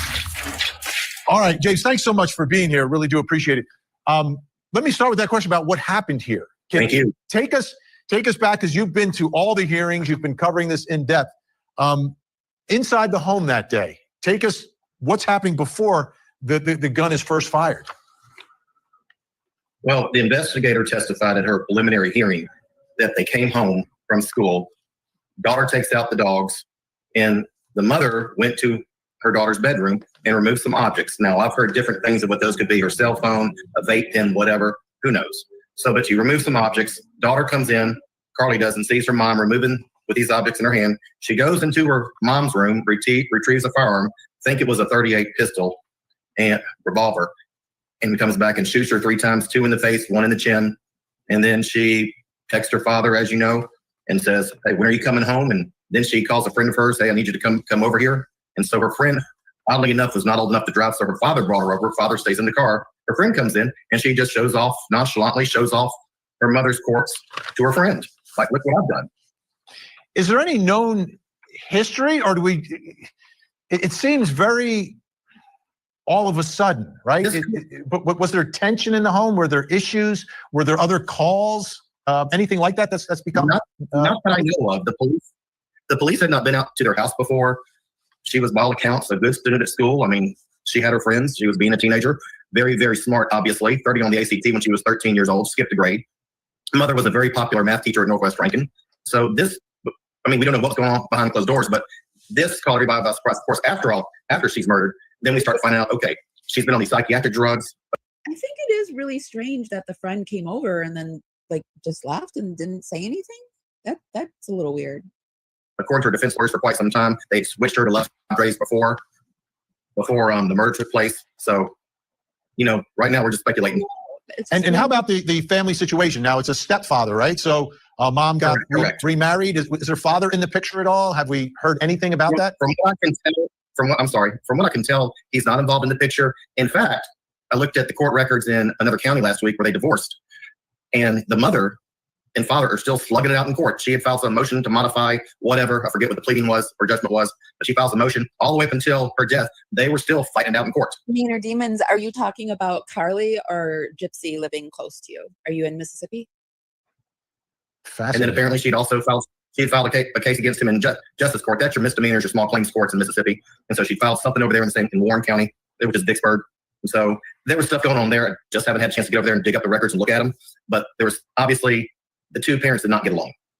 Now, how is this playing? How is this playing locally? My guess is a relatively small town, small community. The mom worked in the high school where the daughter went, right? Right. Well, it's in Flowood, Mississippi. Flowood is a suburb of Jackson, Mississippi. It's fairly upscale town, about 12,000 people, but it's not what you would call a typical small town. Just consider Arlington to Dallas. You see what I mean?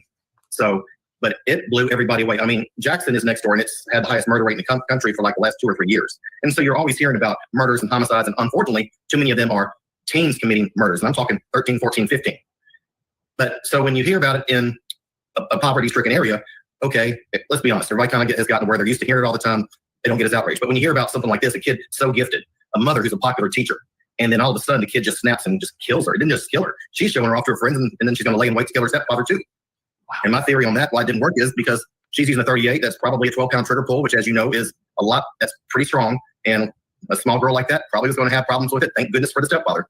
Yeah, he was able to wrestle it away. I want to take a listen to more testimony from investigator Zachary Cotton here, talking about what the surveillance cameras apparently caught.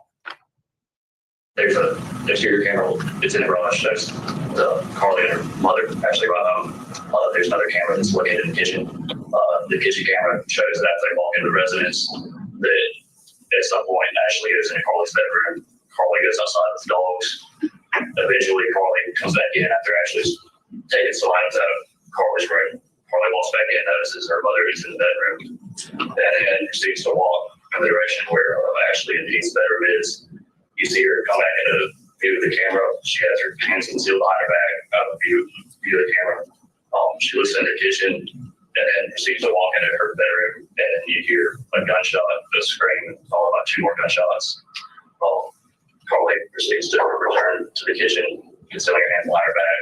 You hear a heavy object being set down on the counter, and then she proceeds to get Ashley's phone and begins texting on it. You know who she said? I believe it was Heath, based off the text messages that he received. The text message appeared to shoot the first actor, dead mother. Yes. Essentially asking about how long it would be till we got home. So, James, it sounds to me like she's using her mother's cell phone to lure her stepfather home, impersonating her. They said she went into the bedroom and grabbed the gun. So, I mean, she must have known how to, if she didn't have, I mean, she must have known where the key was, or I don't know. I don't know. Like growing up, we always had unlocked guns in my house too, which is, and my stepdad was an ex-police officer, which recipe for disaster. You would think that homes wouldn't do it, but yeah, it still happens. Right. Via text message? Correct. That's exactly what she did. She got her mother's cell phone, and so he sees the call coming through. He thinks it's his wife. I mean, or the text coming through. When he's coming home, I'm going to be home then. And then she prepares to, or tries to kill him. Wow. That, I mean. And then of course, what I can't get over is having the friend come over to just show her off like he got a trophy or something. I mean, who does that? I mean, that's pretty warped when you think about it. That is extremely, I'm trying to figure out the appropriate words, because she's so young, smart though. I for some reason thought you were already a member, Jetica, but welcome to the Dragonflies. But at the same time, that is cold. That is sociopathic, I think, is the best way to describe that behavior. Inserting your friend in the middle of all of this. All right, here's what we're going to do. James, you got to stay with us because we need him. He knows this story better than anyone. Coming up next, why did she show her friend?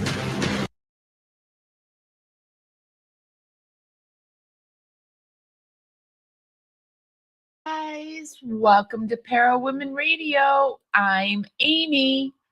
Join us tonight as we explore Gypsy Rose versus Casey Anthony. Both Gypsy Rose Blanchard and Casey Anthony have been the stars of some seriously horrific criminal cases that have had everyone outraged.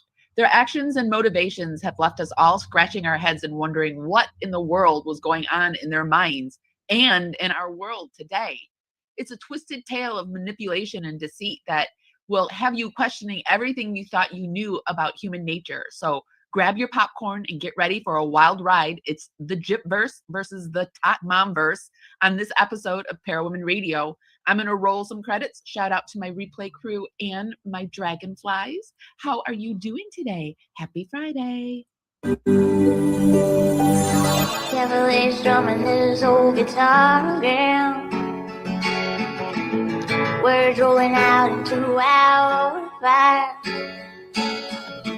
If heaven had wings out to you, then I'd fly away with you for a while.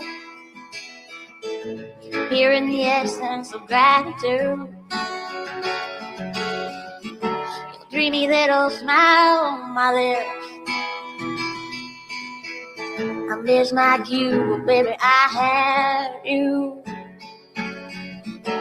Just like you, but I had you for that day. Here in the blue, I'm falling deep into you. Here in the essence of gratitude, I'm just so glad to be back with you on this Friday evening. Today, we're coming to you on Facebook, YouTube, and Instagram. So hi, everyone. Be sure to give us a thumbs up, a like, however you do it on the platform you're listening to us on. That helps us dance out into the algorithm. Party out there. Bring more people back to the party. It's just a free way to help me out, and it's really, really appreciated. So today, we're going to talk to you about Gypsy Rose and Casey Anthony. They seem to be the two really hot cases right now. Ever since Casey Anthony made her grand appearance back on the scene on TikTok, letting us all know she was going to be a legal advocate and helping us out with all our legal woes, but she was going to do it behind a paywall over on Substack. So everyone's outraged, and I can't help but think about how much she reminds me of Gypsy Rose Blanchard. I feel equally outraged by these two. And when I was doing a video this week, when I was covering it, I couldn't help but think when Nancy Grace was talking about the Casey Anthony case, I was like, who are we talking about? Are we talking about Gypsy Rose or Casey Anthony? Because I'm getting both of these cases intertwined because I feel like they're one and the same. The stories of Gypsy Rose Blanchard and Casey Anthony have like really captivated the public as sensational criminal tales, and they shed light on behaviors and hidden motivations. And Gypsy Rose Blanchard is often seen as a victim of her mother's Munchausen syndrome by proxy, but investigations have revealed her role in a planned plot to harm her mother, Dee Dee Blanchard, with the help of a disabled accomplice, and that many, if not all of the surgeries that she had were actually needed because she had a chromosomal disability herself.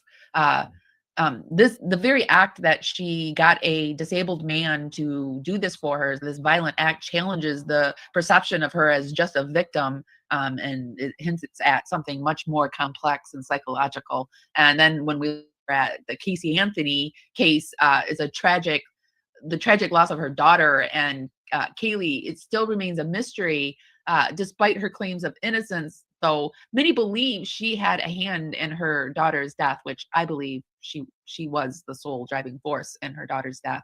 And it was driven by a desire for freedom of a carefree lifestyle, which Gypsy Rose, it was a carefree lifestyle she was after as well. And so this raises important questions. And so the first part of tonight, I have kind of gotten some stuff together to compare and contrast the two cases, and then we're going to go in and we're going to look at what the Netverse is saying about all of this. So let me get my screen all together and we will get on the road.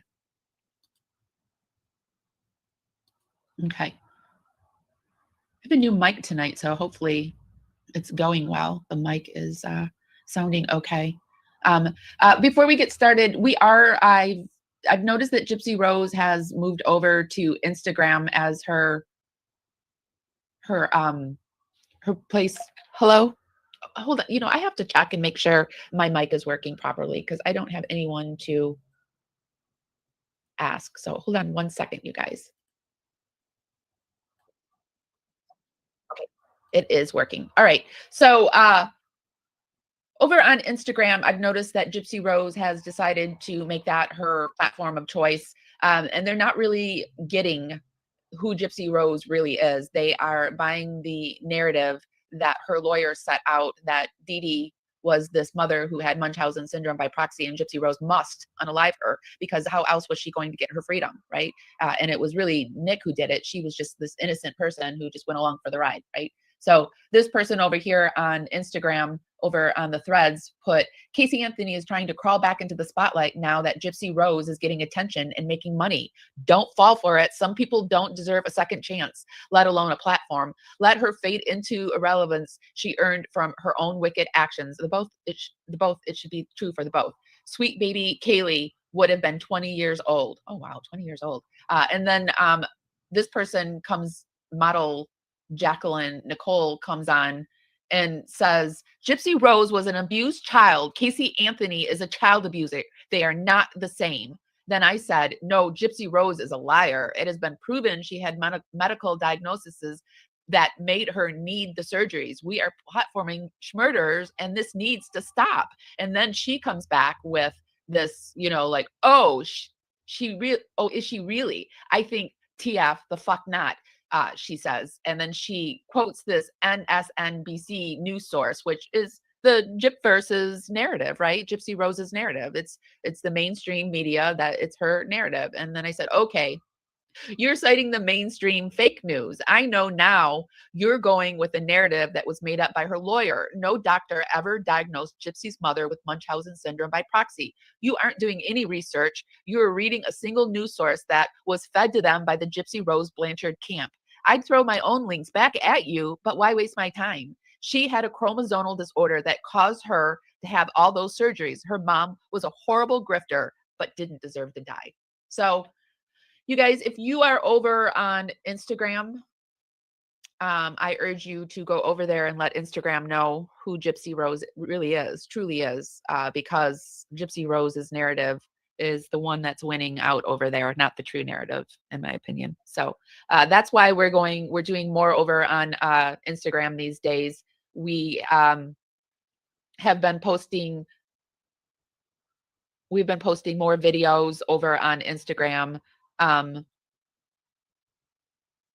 We've been doing more of our stories and things like that. So if you're over on Instagram, come find us, and we'd love to talk to you over there. We're doing a thread a day this week, or I'm trying to post a thread a day this week. So yeah, come over there. All right. So starting out, when I was researching Gypsy Rose this week, Nancy Grace popped up, and I was doing the Gypsy Rose versus Casey Anthony, and Nancy Grace popped up onto my screen, and I did a video about Nancy Grace. I was so excited. I thought, oh yes, Nancy's covering this because she doesn't like Casey Anthony, but no.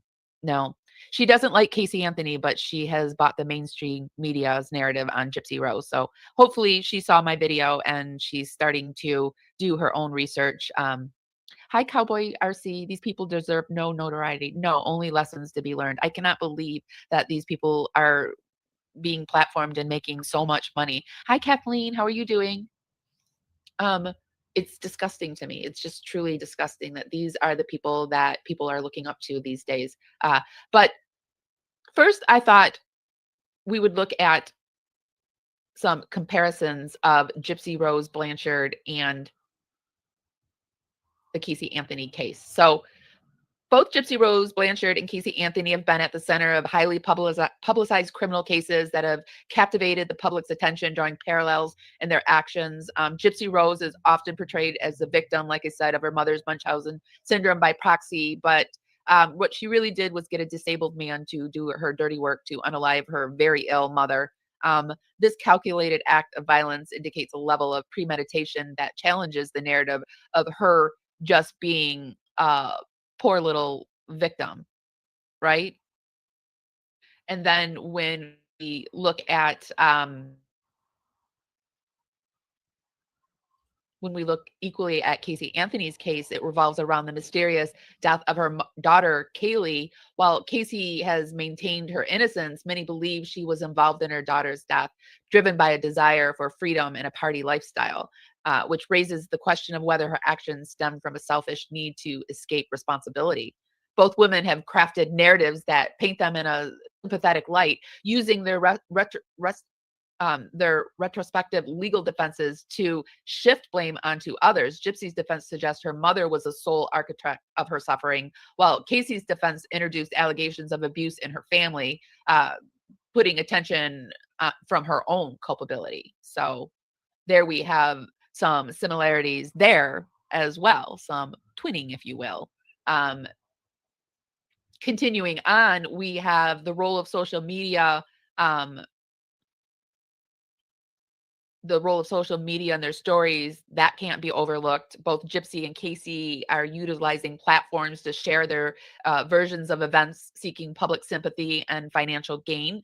This modern twist on their narratives highlights how they've manipulated public perception to their advantage. Nancy Grace, a prominent legal commentator, has been vocal about both cases, often portraying them as examples of extreme criminal behavior. However, her analysis of Gypsy Rose has been criticized for failing to recognize the complexities of her situation, leading to a misrepresentation of Gypsy Rose's character. Yes, they both lie. There's that too. Makes me sick as well. Let's continue on. There's more. There is more. There's always more with Gypsy Rose. Their psychological profiles of both women suggest traits commonly associated with psychopathy, including a lack of empathy and a propensity for deceit. Their actions reflect a willingness to harm others to achieve their own goals, raising ethical questions about their motivations. Now, right here, I'm going to stop it and say that this is all my research. This is all my opinion for entertainment and educational purposes only. I urge you to go out there and do your own research. If you don't believe the same things that I believe, I'm not here to make you believe how I believe. I'm just like stating my opinion as my opinion. So, okay. Let's keep going. There's more. Both women exhibit traits often I'm sorry, I already said that. The public perception has been shaped by media representation of both cases, often painting them as monsters with sensationalized stories that overlook the whole issue with society and how we are platforming people that are doing horrendous things. And both women have faced significant legal repercussions for their actions, with Gypsy receiving a prison sentence for her role in her mother's death, while Casey was acquitted of murder charges, but remains a very contentious public figure. And people basically really, really want Casey Anthony gone. They really want Gypsy Rose gone, but she somehow has snowed the mainstream media, where Casey Anthony has so far been unable to do that. But what Casey Anthony, nobody believed that Casey Anthony, well, I guess the jury did. Well, anyway, let's get into a little bit about Casey Anthony, and we're going to go back and forth, and we're going to compare and contrast both cases that way. So over on Court TV, Casey Anthony emerged, and basically all heck has broke out on the internet ever since. Raised to lie. What we'll do is we are going to take a look at a lot of things tonight. I will stop and start things. I'll talk over them. I won't read everything in its entirety, but what I will do is put everything down in the YouTube show notes. We do this for fair play use, as well as to cite our sources. This child, at 8 years old, learned to lie immediately. Now for what's trending in true crime. Have legal problems? Well, Casey Anthony wants to help. And you heard me right. The Florida woman who was accused of murdering her daughter Kaylee and then acquitted has joined TikTok to promote her legal advocate role. I am a legal advocate. I am a researcher. I've been in the legal field since 2011. And in this capacity, I feel that it's necessary, if I'm going to continue to operate appropriately as a legal advocate, that I start to advocate for myself and also advocate for my daughter. I'm doing this both personally for me, but in a professional capacity. My goal is to continue to help give a voice to people, to give people tools and resources that they can utilize so they actually know where they can turn to. What do you think about this? Hit us up on social media. Let us know. We're asking our power panel the question, why would anyone ask Casey Anthony for legal help? Let's bring in our guest. With me, former homicide prosecutor and the co-host of the True Crime Show, Mondays with Melba. So would you ask Casey Anthony for legal help? When I said, I don't even think that, in the beginning, I was saying that I didn't think that anybody believed Casey Anthony. And I was about to say, I don't even think that the jury believed Casey Anthony. And here we have the jury, Casey Anthony juror, talking about Casey Anthony. Being sarcastic, but you come home and everyone's mad at you, and the media is outside hounding you and making it clear they're not leaving. What have people said in these letters? Honestly, I read probably the first sentence, and if it starts with "shame on you" in all capital letters, I usually just rip it up and throw it away, because I know it's just going to be. Tell me though that the original vote for the aggravated manslaughter was 6-6. Correct. And which side of the 6 were you on? The manslaughter. So originally you thought that Right. she was guilty of manslaughter, or could be guilty. Could be, and I wanted to investigate it further to see if it fit based on the evidence that we were given. So what convinced you and the 5 others to switch your votes and vote for not guilty? I think everyone will tell you the same thing. It's just lack of hard evidence. It's just, like I said, the duct tape and the chloroform and things like that. You could, if you took a good hard look at it, you could kind of, there was so much. But like the examiner said, I think her name's Dr. G, a baby doesn't pass away and duct tape doesn't just happen to be on there. Someone puts it there. Someone puts the duct tape on there. There was a lot of doubt surrounding all of those certain things. So there's not enough to make anything stick. So you don't necessarily think she's innocent, but you feel you don't have enough proof to find her guilty beyond a reasonable doubt. Right. I don't know either way. Like, I mean, obviously it has not been proven that she's innocent, but it certainly hasn't been proven that she's guilty. The defense in their opening statements said So the jury felt that Casey Anthony certainly wasn't innocent, but they couldn't prove her guilty from what had been presented, which is pretty outrageous. So Casey Anthony is back out on the internet, and Casey Anthony gets over 60,000 supporters overnight. So Jumpsuit Pablo started talking about that. He is an ex-prisoner, and here's what he has to say about it. So Casey Anthony, one of the most hated people in America, has just joined TikTok less than 48 hours ago. And, as someone who you would think there's not a single person on this earth who would support her, what do you know? In less than 2 days, she's gotten over 40,000 followers already. And I have seen people across some, you would think nobody's supporting Casey, but there are. I've had people say that they were around during that time and that they believe Casey's story. But I have had someone contact me privately and say that they were around during that time and they know all about what happened with Casey and the lawyer. So I'm kind of working behind the scenes to see if I can get, if it's like a valid whatever, but you know, because people say things, so who knows. But so there's people saying all kinds of things, but I believe that people are following her just to follow her, but it's money in her pocket. It's money in Casey Anthony's pocket. If you don't know who that is, I can tell you like this. She's pretty much gotten the title of, quote, America's most hated mom. Back in 2008, she was accused of killing her 2-year-old daughter. It's firmly believed. I mean, there's tons of docuseries and shows and all types of content about her, but she was accused of killing her 2-year-old daughter, Kaylee. I know, and you know, that everything you told me is a lie, correct? Not everything that I told you. What happened to Kaylee? I don't know. You do know. What I happened don't to know Kaylee? where she is. The last person that I saw her with is denied that. It's not true because it wasn't the apartment complex. There's no person that ever lived there by that name. The apartment's been vacant since March. Listen to me. We even pulled a surveillance video from the apartment complex, and we're not seeing you over there. We're not seeing you there at all that day. You think that we're stupid and we're not going to do all this stuff? Casey says that it was her father, it wasn't her. Now, Casey Anthony has never been found guilty of this, so I do have to make that clear. Yes. But you know, that has to be said over and over again. She has never been found guilty of a crime. Gypsy Rose has. it's like 99.9% believed by the majority of society for very good reasons that she is guilty and she pretty much got away with murder. Yeah. I mean, The majority of society does believe that. So when we go out into the World Wide Web, we see these type of things over on Arrowlink. Casey Anthony just pulled a Gypsy Rose, but no one's letting it fly. Committed crimes with more than enough proof stating that there were crimes made. One did pay the price, Gypsy Rose, and Casey Anthony has the nerve to come on social media and say, hey, join my Substack. I'm giving legal advice. This is what you guys make famous. This is exactly what you guys make famous. Well, Gypsy Rose was recently interviewed by TMZ, and they asked her if she thought that it was normal or okay for Casey Anthony to be selling legal advice on Substack. And she said, absolutely not. We can't continue doing this, guys. You know it's bad when Gypsy Rose is the voice of reason. You know it's bad. We cannot continue making these people famous. Like, who the hell is following Casey Anthony on TikTok? Because what is wrong with you?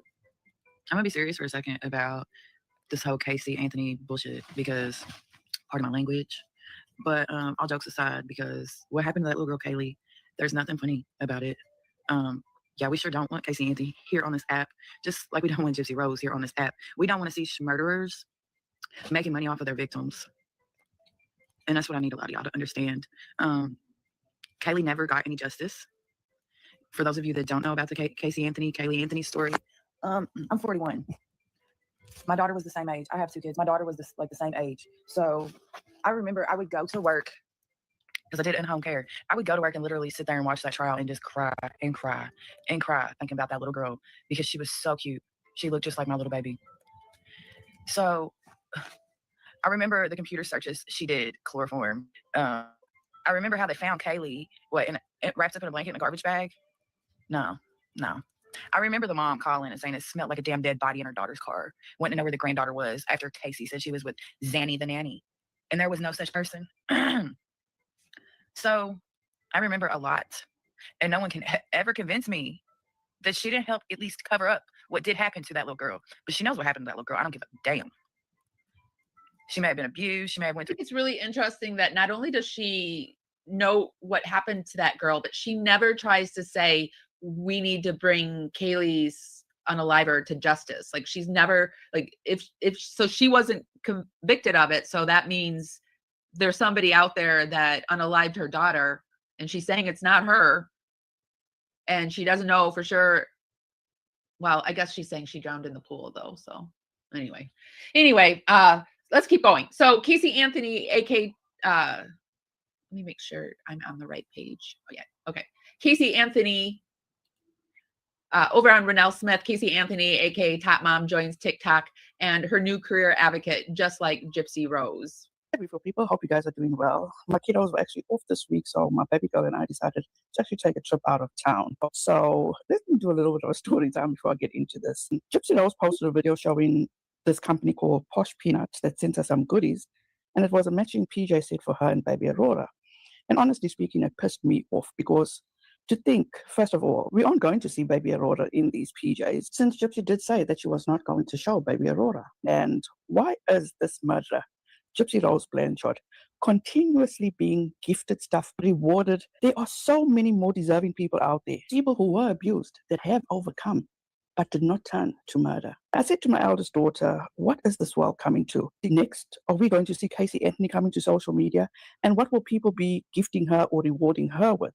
My goodness. Sunday, I get a message from my daughter with a link to a TikTok. And lo and behold, it was a TikTok of Casey Anthony giving this whole spiel on. I had just said something very similar. I had said, like, Casey Anthony had tried to dip her little gross toe back out into the, social media world, and it got slapped right back. But then Sunday came and she dipped her other little toe back out. So over on Straight Outta Context, Gypsy Rose or Casey Anthony, who committed the worst crime? That I am losing weight. I feel like me. Gypsy Rose Blanchard doesn't understand how she has lost so much weight. I am not doing anything different than I used to, but I've lost so much weight. But you are doing something different. You just had a baby not even 3 months ago. Your body is going through an immense amount of changes, hormone changes. There's going to be a lot going on as far as how your body is changing. Taking care of a baby, your sleep is different. Also, getting sleep is very important to weight loss. That right there could be the one thing that throws it off. I know I've dropped almost 65 pounds in not even 3 months, and it's just from eating less, staying hydrated, drinking more water, and making sure I'm getting good sleep. So you may not realize what it is, the changes that you're doing, but there's definitely something if you're losing weight. But then again, stress and anxiety. Only like 135, 140. And female. If she's 119 pounds, she's on the higher end, but she's still in a normal weight range. And that is don't know why we're talking after having a baby. Having failure to thrive, having a feeding tube, all that stuff. But in other news, I know everybody, because I was the first one on this, and I'm telling you why, because this is not Casey Anthony's first time on social media. This is actually the 4th time she's tried to come back to social media. Oh, did you guys know she's tried this 4 times? I didn't know she's tried it 4 times. I thought she'd only tried it that one other time. Oh, wait, no. Yes, I knew this was the 3rd time, because then there was the time where she tried to come back with that news article where she said she was a PI. So I didn't know that it was the 4th time, though. Interesting. She's tried to do it before with Instagram, and she actually does have a Facebook and Instagram, by the way. She always has. She just hasn't used her real name, her real picture, or anything like that. But she has been on Facebook, Instagram. She's been on YouTube, as well as she used to be on MySpace. And I did hear rumors that she had a Vine account before, but I can't actually verify that. But I do know for a fact that she has been on social media. This would be her 4th time now. Like, I can't even say the word. It just keeps popping up and rearing its ugly head every couple of years. Like, hey, did you guys forget yet? Did you forget yet? Did you forget yet? Because, being found not guilty doesn't. Not only does she pop up, like, did we forget, but she also pops up to get some money, because she's getting money. She's getting a lot of money this time. She's seeing the money that Gypsy Rose is getting, and she's learning how to do it. That you're innocent. The fact that your daughter is not here, Casey. You were the only parent and the only person responsible for keeping your daughter alive. And the fact that you failed to do that, you are responsible. The fact that the jury had no secondary or third charges attached and they couldn't prove premeditation doesn't mean you're not guilty, because you still are. She was over here, even though she turns her comments off, talking shit to this girl, right? And then she turned around and deleted her comment, because if you click on anybody else's comment, you can now respond as well. And people were doing that. So, of course, Casey decided she. So who else does this type of thing where it goes into the comments and makes stupid comments, or and then deletes them, or goes under fake names and makes comments? Who else does that? Gypsy Rose was going to delete the comment. And yeah, Dr. G, the medical examiner, she had the proof. She testified, and she had the proof that, yeah, you did do it. Plus all the circumstantial evidence really proved that you were the only person. Somebody did a TikTok. I didn't say, but I was on my phone when I saw it, but they did a Google walk where they walked from the Casey Anthony's house to where Kaylee was found. And it was literally probably like 2 city blocks away. It's that close where Kaylee's body was found. So Nina is comparing them. Hold on a second. Casey Anthony was 20. Gypsy Rose Blanchard and Casey Anthony are one and the same. Gypsy Rose Blanchard was 23 when she murdered her mother. Casey Anthony was 22 when she allegedly murdered her daughter. Gypsy baked brownies right after her mom was murdered. After Gypsy baked those brownies, she went to a hotel with her boyfriend and was eating the brownies and told him, I would love for you to eat me the same way you ate those brownies. There's also video footage of that, just so y'all know. Casey Anthony went and partied after her daughter was allegedly murdered by her.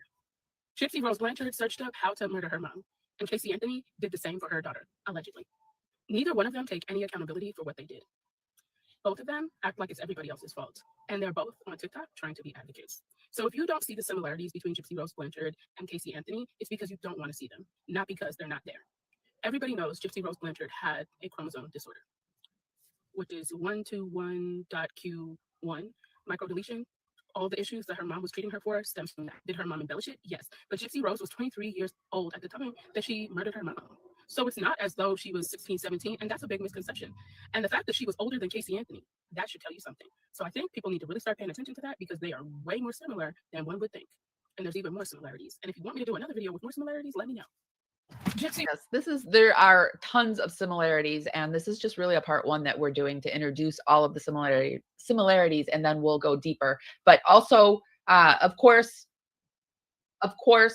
because Casey Anthony popped up onto the scene, the rumors started that Gypsy Rose was talking to Casey Anthony. Guess what?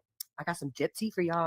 Hi, if you're new here, I'm Ivy Rose, and this is my page, Ivy Rose Rose Wild. I'm your witchy woo-woo bestie, and I got the Gypsy on the bayou because I'm from the bayou. Now, I know we all been seeing Miss fucking Casey Anthony up on TikTok. Like, what's going on with society that we giving these murderers platforms? Like, this is fucking wild. Like, why is TikTok even allowing this? But anyways, I was in cutoff Saturday and Sunday. I was told, okay? So apparently, Christy, Gypsy's stepmommy, she told one of her friends who told somebody else, and that's how it got back to me, that Mike Stanfield was the one that suggested Gypsy get in contact with Casey Anthony. Like, that's just what we need. Two murderers on TikTok being BFFs. Yeah. And so that is the tea on the bayou, but we always have to know it's the tea on the bayou. The tea isn't like the facts on the bayou. It's the tea on the bayou. Then we found this, which was Gypsy Rose Blanchard is seeking legal advice from Casey Anthony. Gypsy Rose Blanchard has publicly criticized Casey Anthony's recent foray into legal advocacy. Anthony, acquitted in 2011 of charges related to her daughter's death, announced plans to offer legal advice through a paid subscription service on. So we get Gypsy Rose Blanchard poo-pooing this whole Casey Anthony. I think Casey Anthony is really going to rain on her parade because people are starting to compare the two, and Gypsy Rose doesn't want that. I mean, although some people are fighting for her, it's going to bring her case, her bad deeds more out into the forefront because they're going to be comparing both of their bad deeds. And I don't think Gypsy Rose likes it. I don't think she likes it one bit.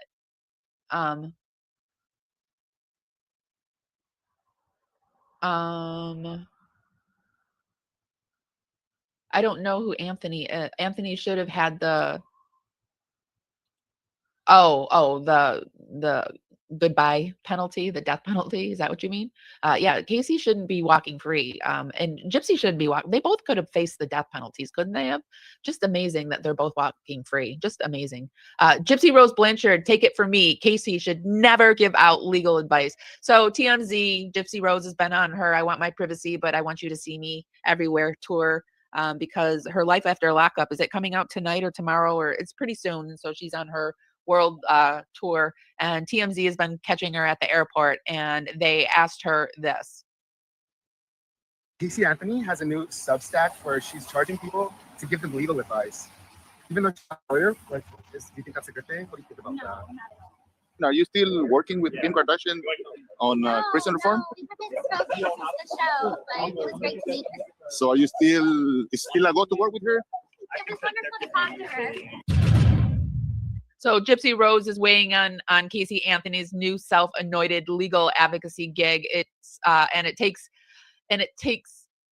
it's a take worth considering, given she too knows the ins and out of the justice system firsthand. We caught up with GRB Wednesday night in LA, and she didn't hold back, saying Casey, who stood trial in 2011 for the murder of her daughter, Kaylee Marie Anthony, before being found not guilty, has no business charging people for legal advice. The Casey backlash has been brewing ever since the acquitted Florida woman dropped a video earlier this week detailing her so-called advocacy plans. So as for GRB, she served 7 years of a 10-year prison sentence. Yeah. So you would think that they were sort of trying to drag her a little bit, but bringing up Kim, but you were doing stuff with Kim. Why is it okay for you, but not Casey? Makes no sense. Mainstream media is actually picking it up. Crime, a well-known convicted killer is coming at Casey Anthony for launching her career as a legal advocate. Do you think these are fighting words for Gypsy and Casey Anthony? What do you guys think? Do you think we're going to have a fight brewing on our hands between the war of the schmurderers? Who's going to hold the crown, Gypsy Rose or Casey Anthony, of the most hated or loved schmurderer in the world? I don't know. Who do you think? What do you think's going to happen? I think there's a fight brewing. I am a legal advocate. I am a researcher. I've been in the legal field since 2011. And she's been in the legal field since 2011. That's when her daughter was unalived, 2011. So having your daughter unalived brought you into the legal field. Okay. In this capacity, I feel that it's necessary, if I'm going to continue to operate appropriately as a legal advocate, that I start to advocate for myself and also advocate for my daughter. I'm doing this both personally for me, but wouldn't that be perfect? Like, she gets so fed up that she's like, Gypsy Rose is no princess. Let me show you. And then she can use her PI work and go to work and really show Gypsy Rose who she really is. But in a professional, you could get all the Gypsy Rose stands over to Casey Anthony. Capacity. My goal is to continue to help give a voice to people, to give people tools and resources that they can utilize so they actually know where they can turn to. None other than Gypsy Rose says that Casey should not be giving legal advice to anyone, let alone making them pay for it. You'll recall Gypsy Rose served 7 years in prison for her role in the 2015 murder of her own mother. But she's apparently offering advice to Luigi Mangione. You know him, the man accused of killing the United Healthcare CEO, and Gypsy Rose is also offering some advice to the Menendez brothers as well. So the question we're asking our power panel, is Gypsy right to call out Casey? Let's bring in our guest. Is Gypsy right to be giving advice to anybody? This morning, Dr. Debbie Goodman, Jennifer Coffenduffer, and Joe Tamburino. Good morning to you all. Okay, Dr. Debbie, what do you say? Wow, Julie, I don't know whether to laugh or cry at this cast of characters here. Self-proclaimed professionalism and expertise. I mean, I think based on our policies and procedures of guests that you have on the program and those of us in the field with the educational background, practitioner-based experience, I'm not sure how one can simply proclaim to be a legal advocate. And it's just very confusing to me how and why that's the crown. Again, who are we talking about here? Because they're both calling themselves legal advocates. Are we talking about Gypsy Rose here? Or are we talking about Casey Anthony? Because I feel like we're talking about one and the same. I get confused when they are talking about both of these cases. And when they're talking about it, they're very heavily leaned against Casey Anthony, but not realizing that they could be talking very well about Gypsy Rose as well. Individuals want to wear when those of us who really do the deep dive into their backgrounds know the heinous conduct displayed. So I almost think it's laughable. Right, Dr. Debbie. They both don't have a great track record. Jen Coffenduffer, your thoughts on this? Well, good morning. This is my thought. Money, money, money. You know, right now, Gypsy Rose is worth about $3 million. And that's because of what she does on social media. And Casey Anthony is just looking at getting right aboard that gravy train and writing it. If you look at what she says, everything is I and me, and I was thrust into this, and this has been asked of me or put upon me. It's all baloney. It's about the dollar bill. Oh, I love that analysis, Jen. Thank you. Joe Tamburino, what do you think? Is Gypsy right to call out Casey? Yeah, she's absolutely right. I mean, it's too bad it's coming from that kind of a source, but she's absolutely right. And I agree with Jennifer. And this is all about the money. And, certain cases, people should just go away. In the Casey Anthony case, I mean, we all knew what happened back with Kaylee's death in 2008. And at this point in time, she should just stay in the background. I don't see a reason why she's doing this other than the money. Right, Joe. Great points. And that's been the public sentiment. Go away, Casey, is what so many people are saying. Tanya writes, quote, you had a chance to speak out when your daughter went missing, but instead you chose tattoos, bars, and wet t-shirt contests. He goes on to say that, Casey, your narcissism still shines through 16 years later. And Casey responded to her critics, telling them, quote, she's not afraid of them. Says, you've tried to silence me for years. I have a private life. I still will. Spoke out. I still have fought for my daughter, and that she'll continue that. I mean, right? We're supposed to get very familiar with her car. She's going to keep her privacy. We're just going to get to know her car. Right. So we also want to know, how long do we think Casey's legal advocacy career is going to last? And Dr. Debbie, back to you.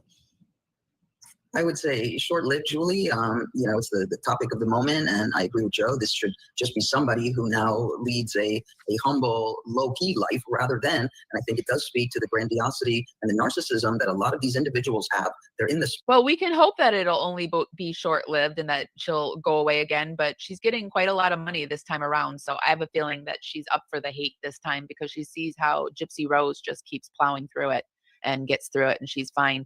Over on Reddit, Gypsy Rose Blanchard says Casey Anthony should not give out legal advice. They're talking about it over there.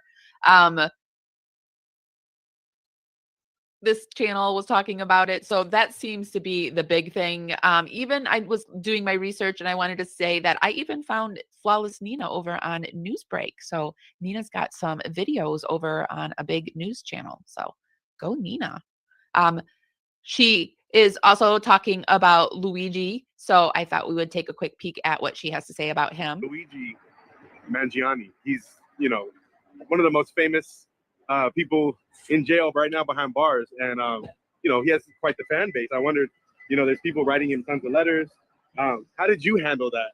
Well, it was nice to have the support, and it was nice to have the support, and I met a few friends that way, and I met Ken that way. So. Well, do you have any cautionary tales about certain letters that you got? There's a lot of weirdos out there too. So. That's what I'm saying. Anything There's particular? A lot of weirdos. People were like, "I'm gonna marry you someday." How do you deal with that? What do you do? What separated Ken from the rest? Because he's very genuine, and I could tell that he wasn't trying to initiate a relationship with me. So she's telling him, be careful of the weirdos, but then she married a weirdo and now had a baby with a weirdo, but be careful of the weirdos. Best friends. Then romance developed after. How do you decide who to write back? You just gotta read people, gotta fill it out. You gotta see who's genuine, who's just in it for clout. Generally, if they start asking, me for money or something like that, or kind of being way too close too fast, that's a red flag. You found love behind bars. I wonder, any advice for Luigi on that front? No. None at all? None at all. None at all? Okay. No, he's on his own devices with that one. What's the best way to handle all the admiration, and admirers? You appreciate the support you got. Listen to the hate and the critics, and you just try to do your time. Honestly, letters help pass the time. Like that. It really did. You have a maybe pile and a definitely not pile. You separate, No, it's kind of like when you read them, it's like, okay, I definitely don't want to write this person back and make sure about the letter. So TMZ has been going around following Gypsy everywhere she has been going. People have been doing some pretty funny TikToks on combining Gypsy Rose and Casey Anthony. There's something wrong. I found my daughter's car today, and it smells like there's been a dead body in the damn car. Okay, what is? Hello? Hello? Yes. Hi. Well, can you tell me what's going on a little bit? There's something wrong. I found my daughter's car today, and it smells like there's been a dead body in the damn car. Okay, what is it? Hello? Hello? Yes. Hi. Well, can you tell me what's going on a little bit? Found my daughter's car today, and it smells like there's been a dead body in the damn car. Okay, what is it? It smells like there's been a dead body in the damn car. Okay, what is it? It smells like there's been a dead body in the damn car. So as we know, Gypsy Rose just got a new car. There was this one that I thought was. Hey, I made my first million on that shit. I got to take the music off. Sorry, but it is. They said we found photos of Gypsy Rose, and here we go. Are these really leaked photos of Gypsy Rose from the Post Malone concert? And then we have this, and of course, it is a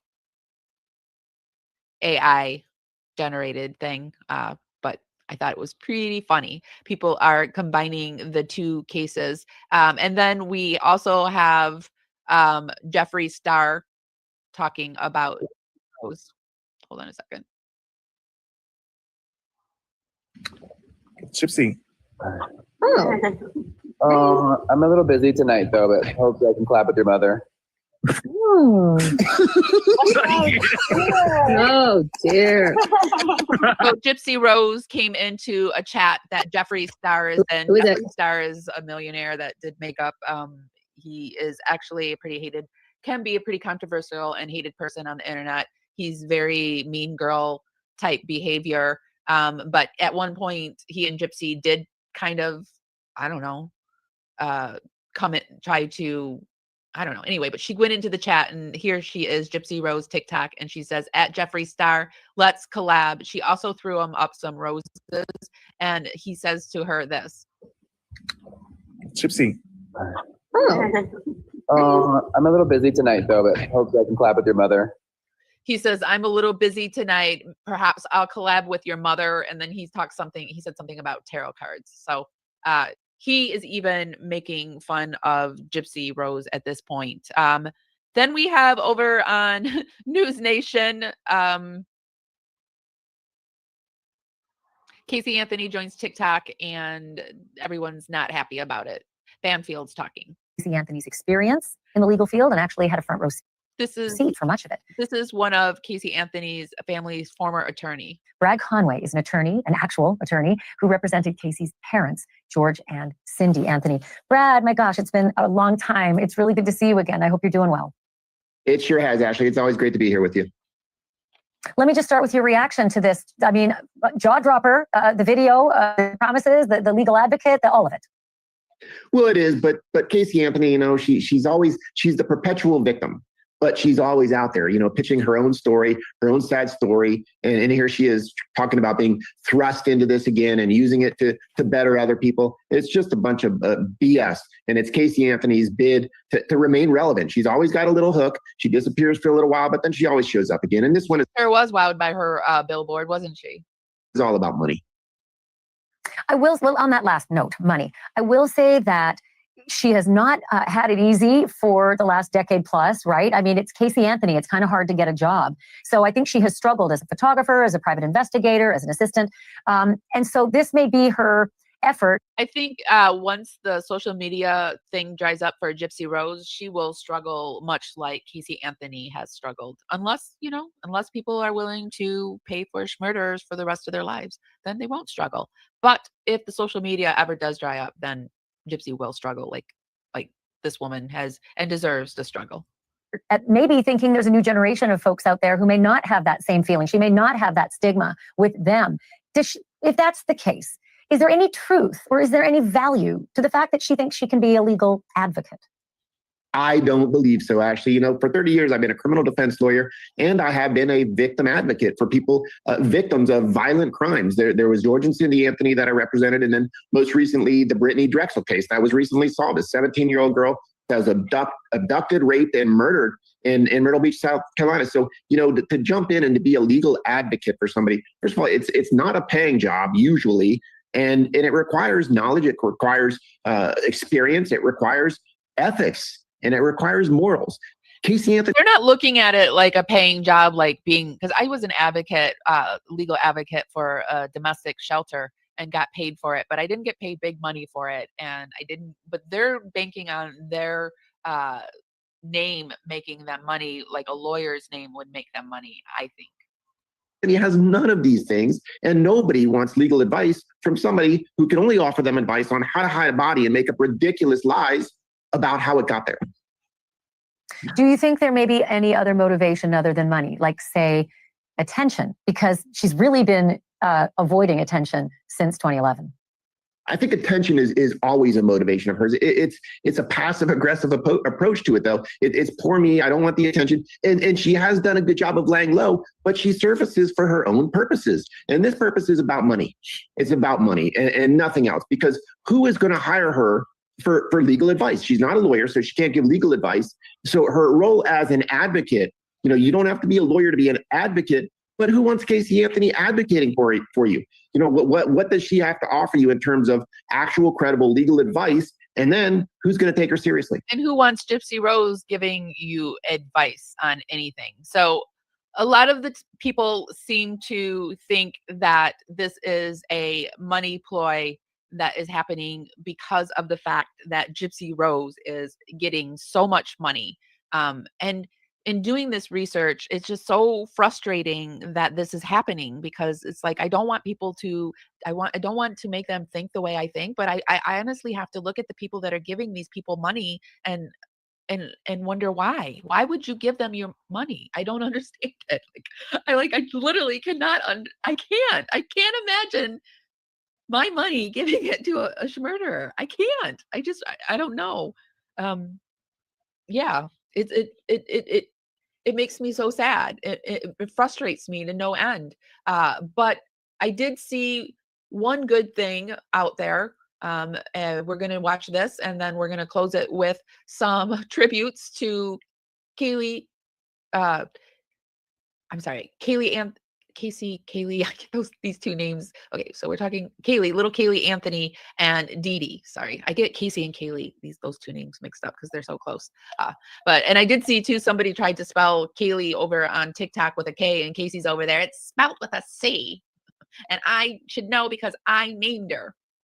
Anyway, we have this person who was actually in prison with Gypsy Rose and was actually her roommate for a short amount of time, saying this.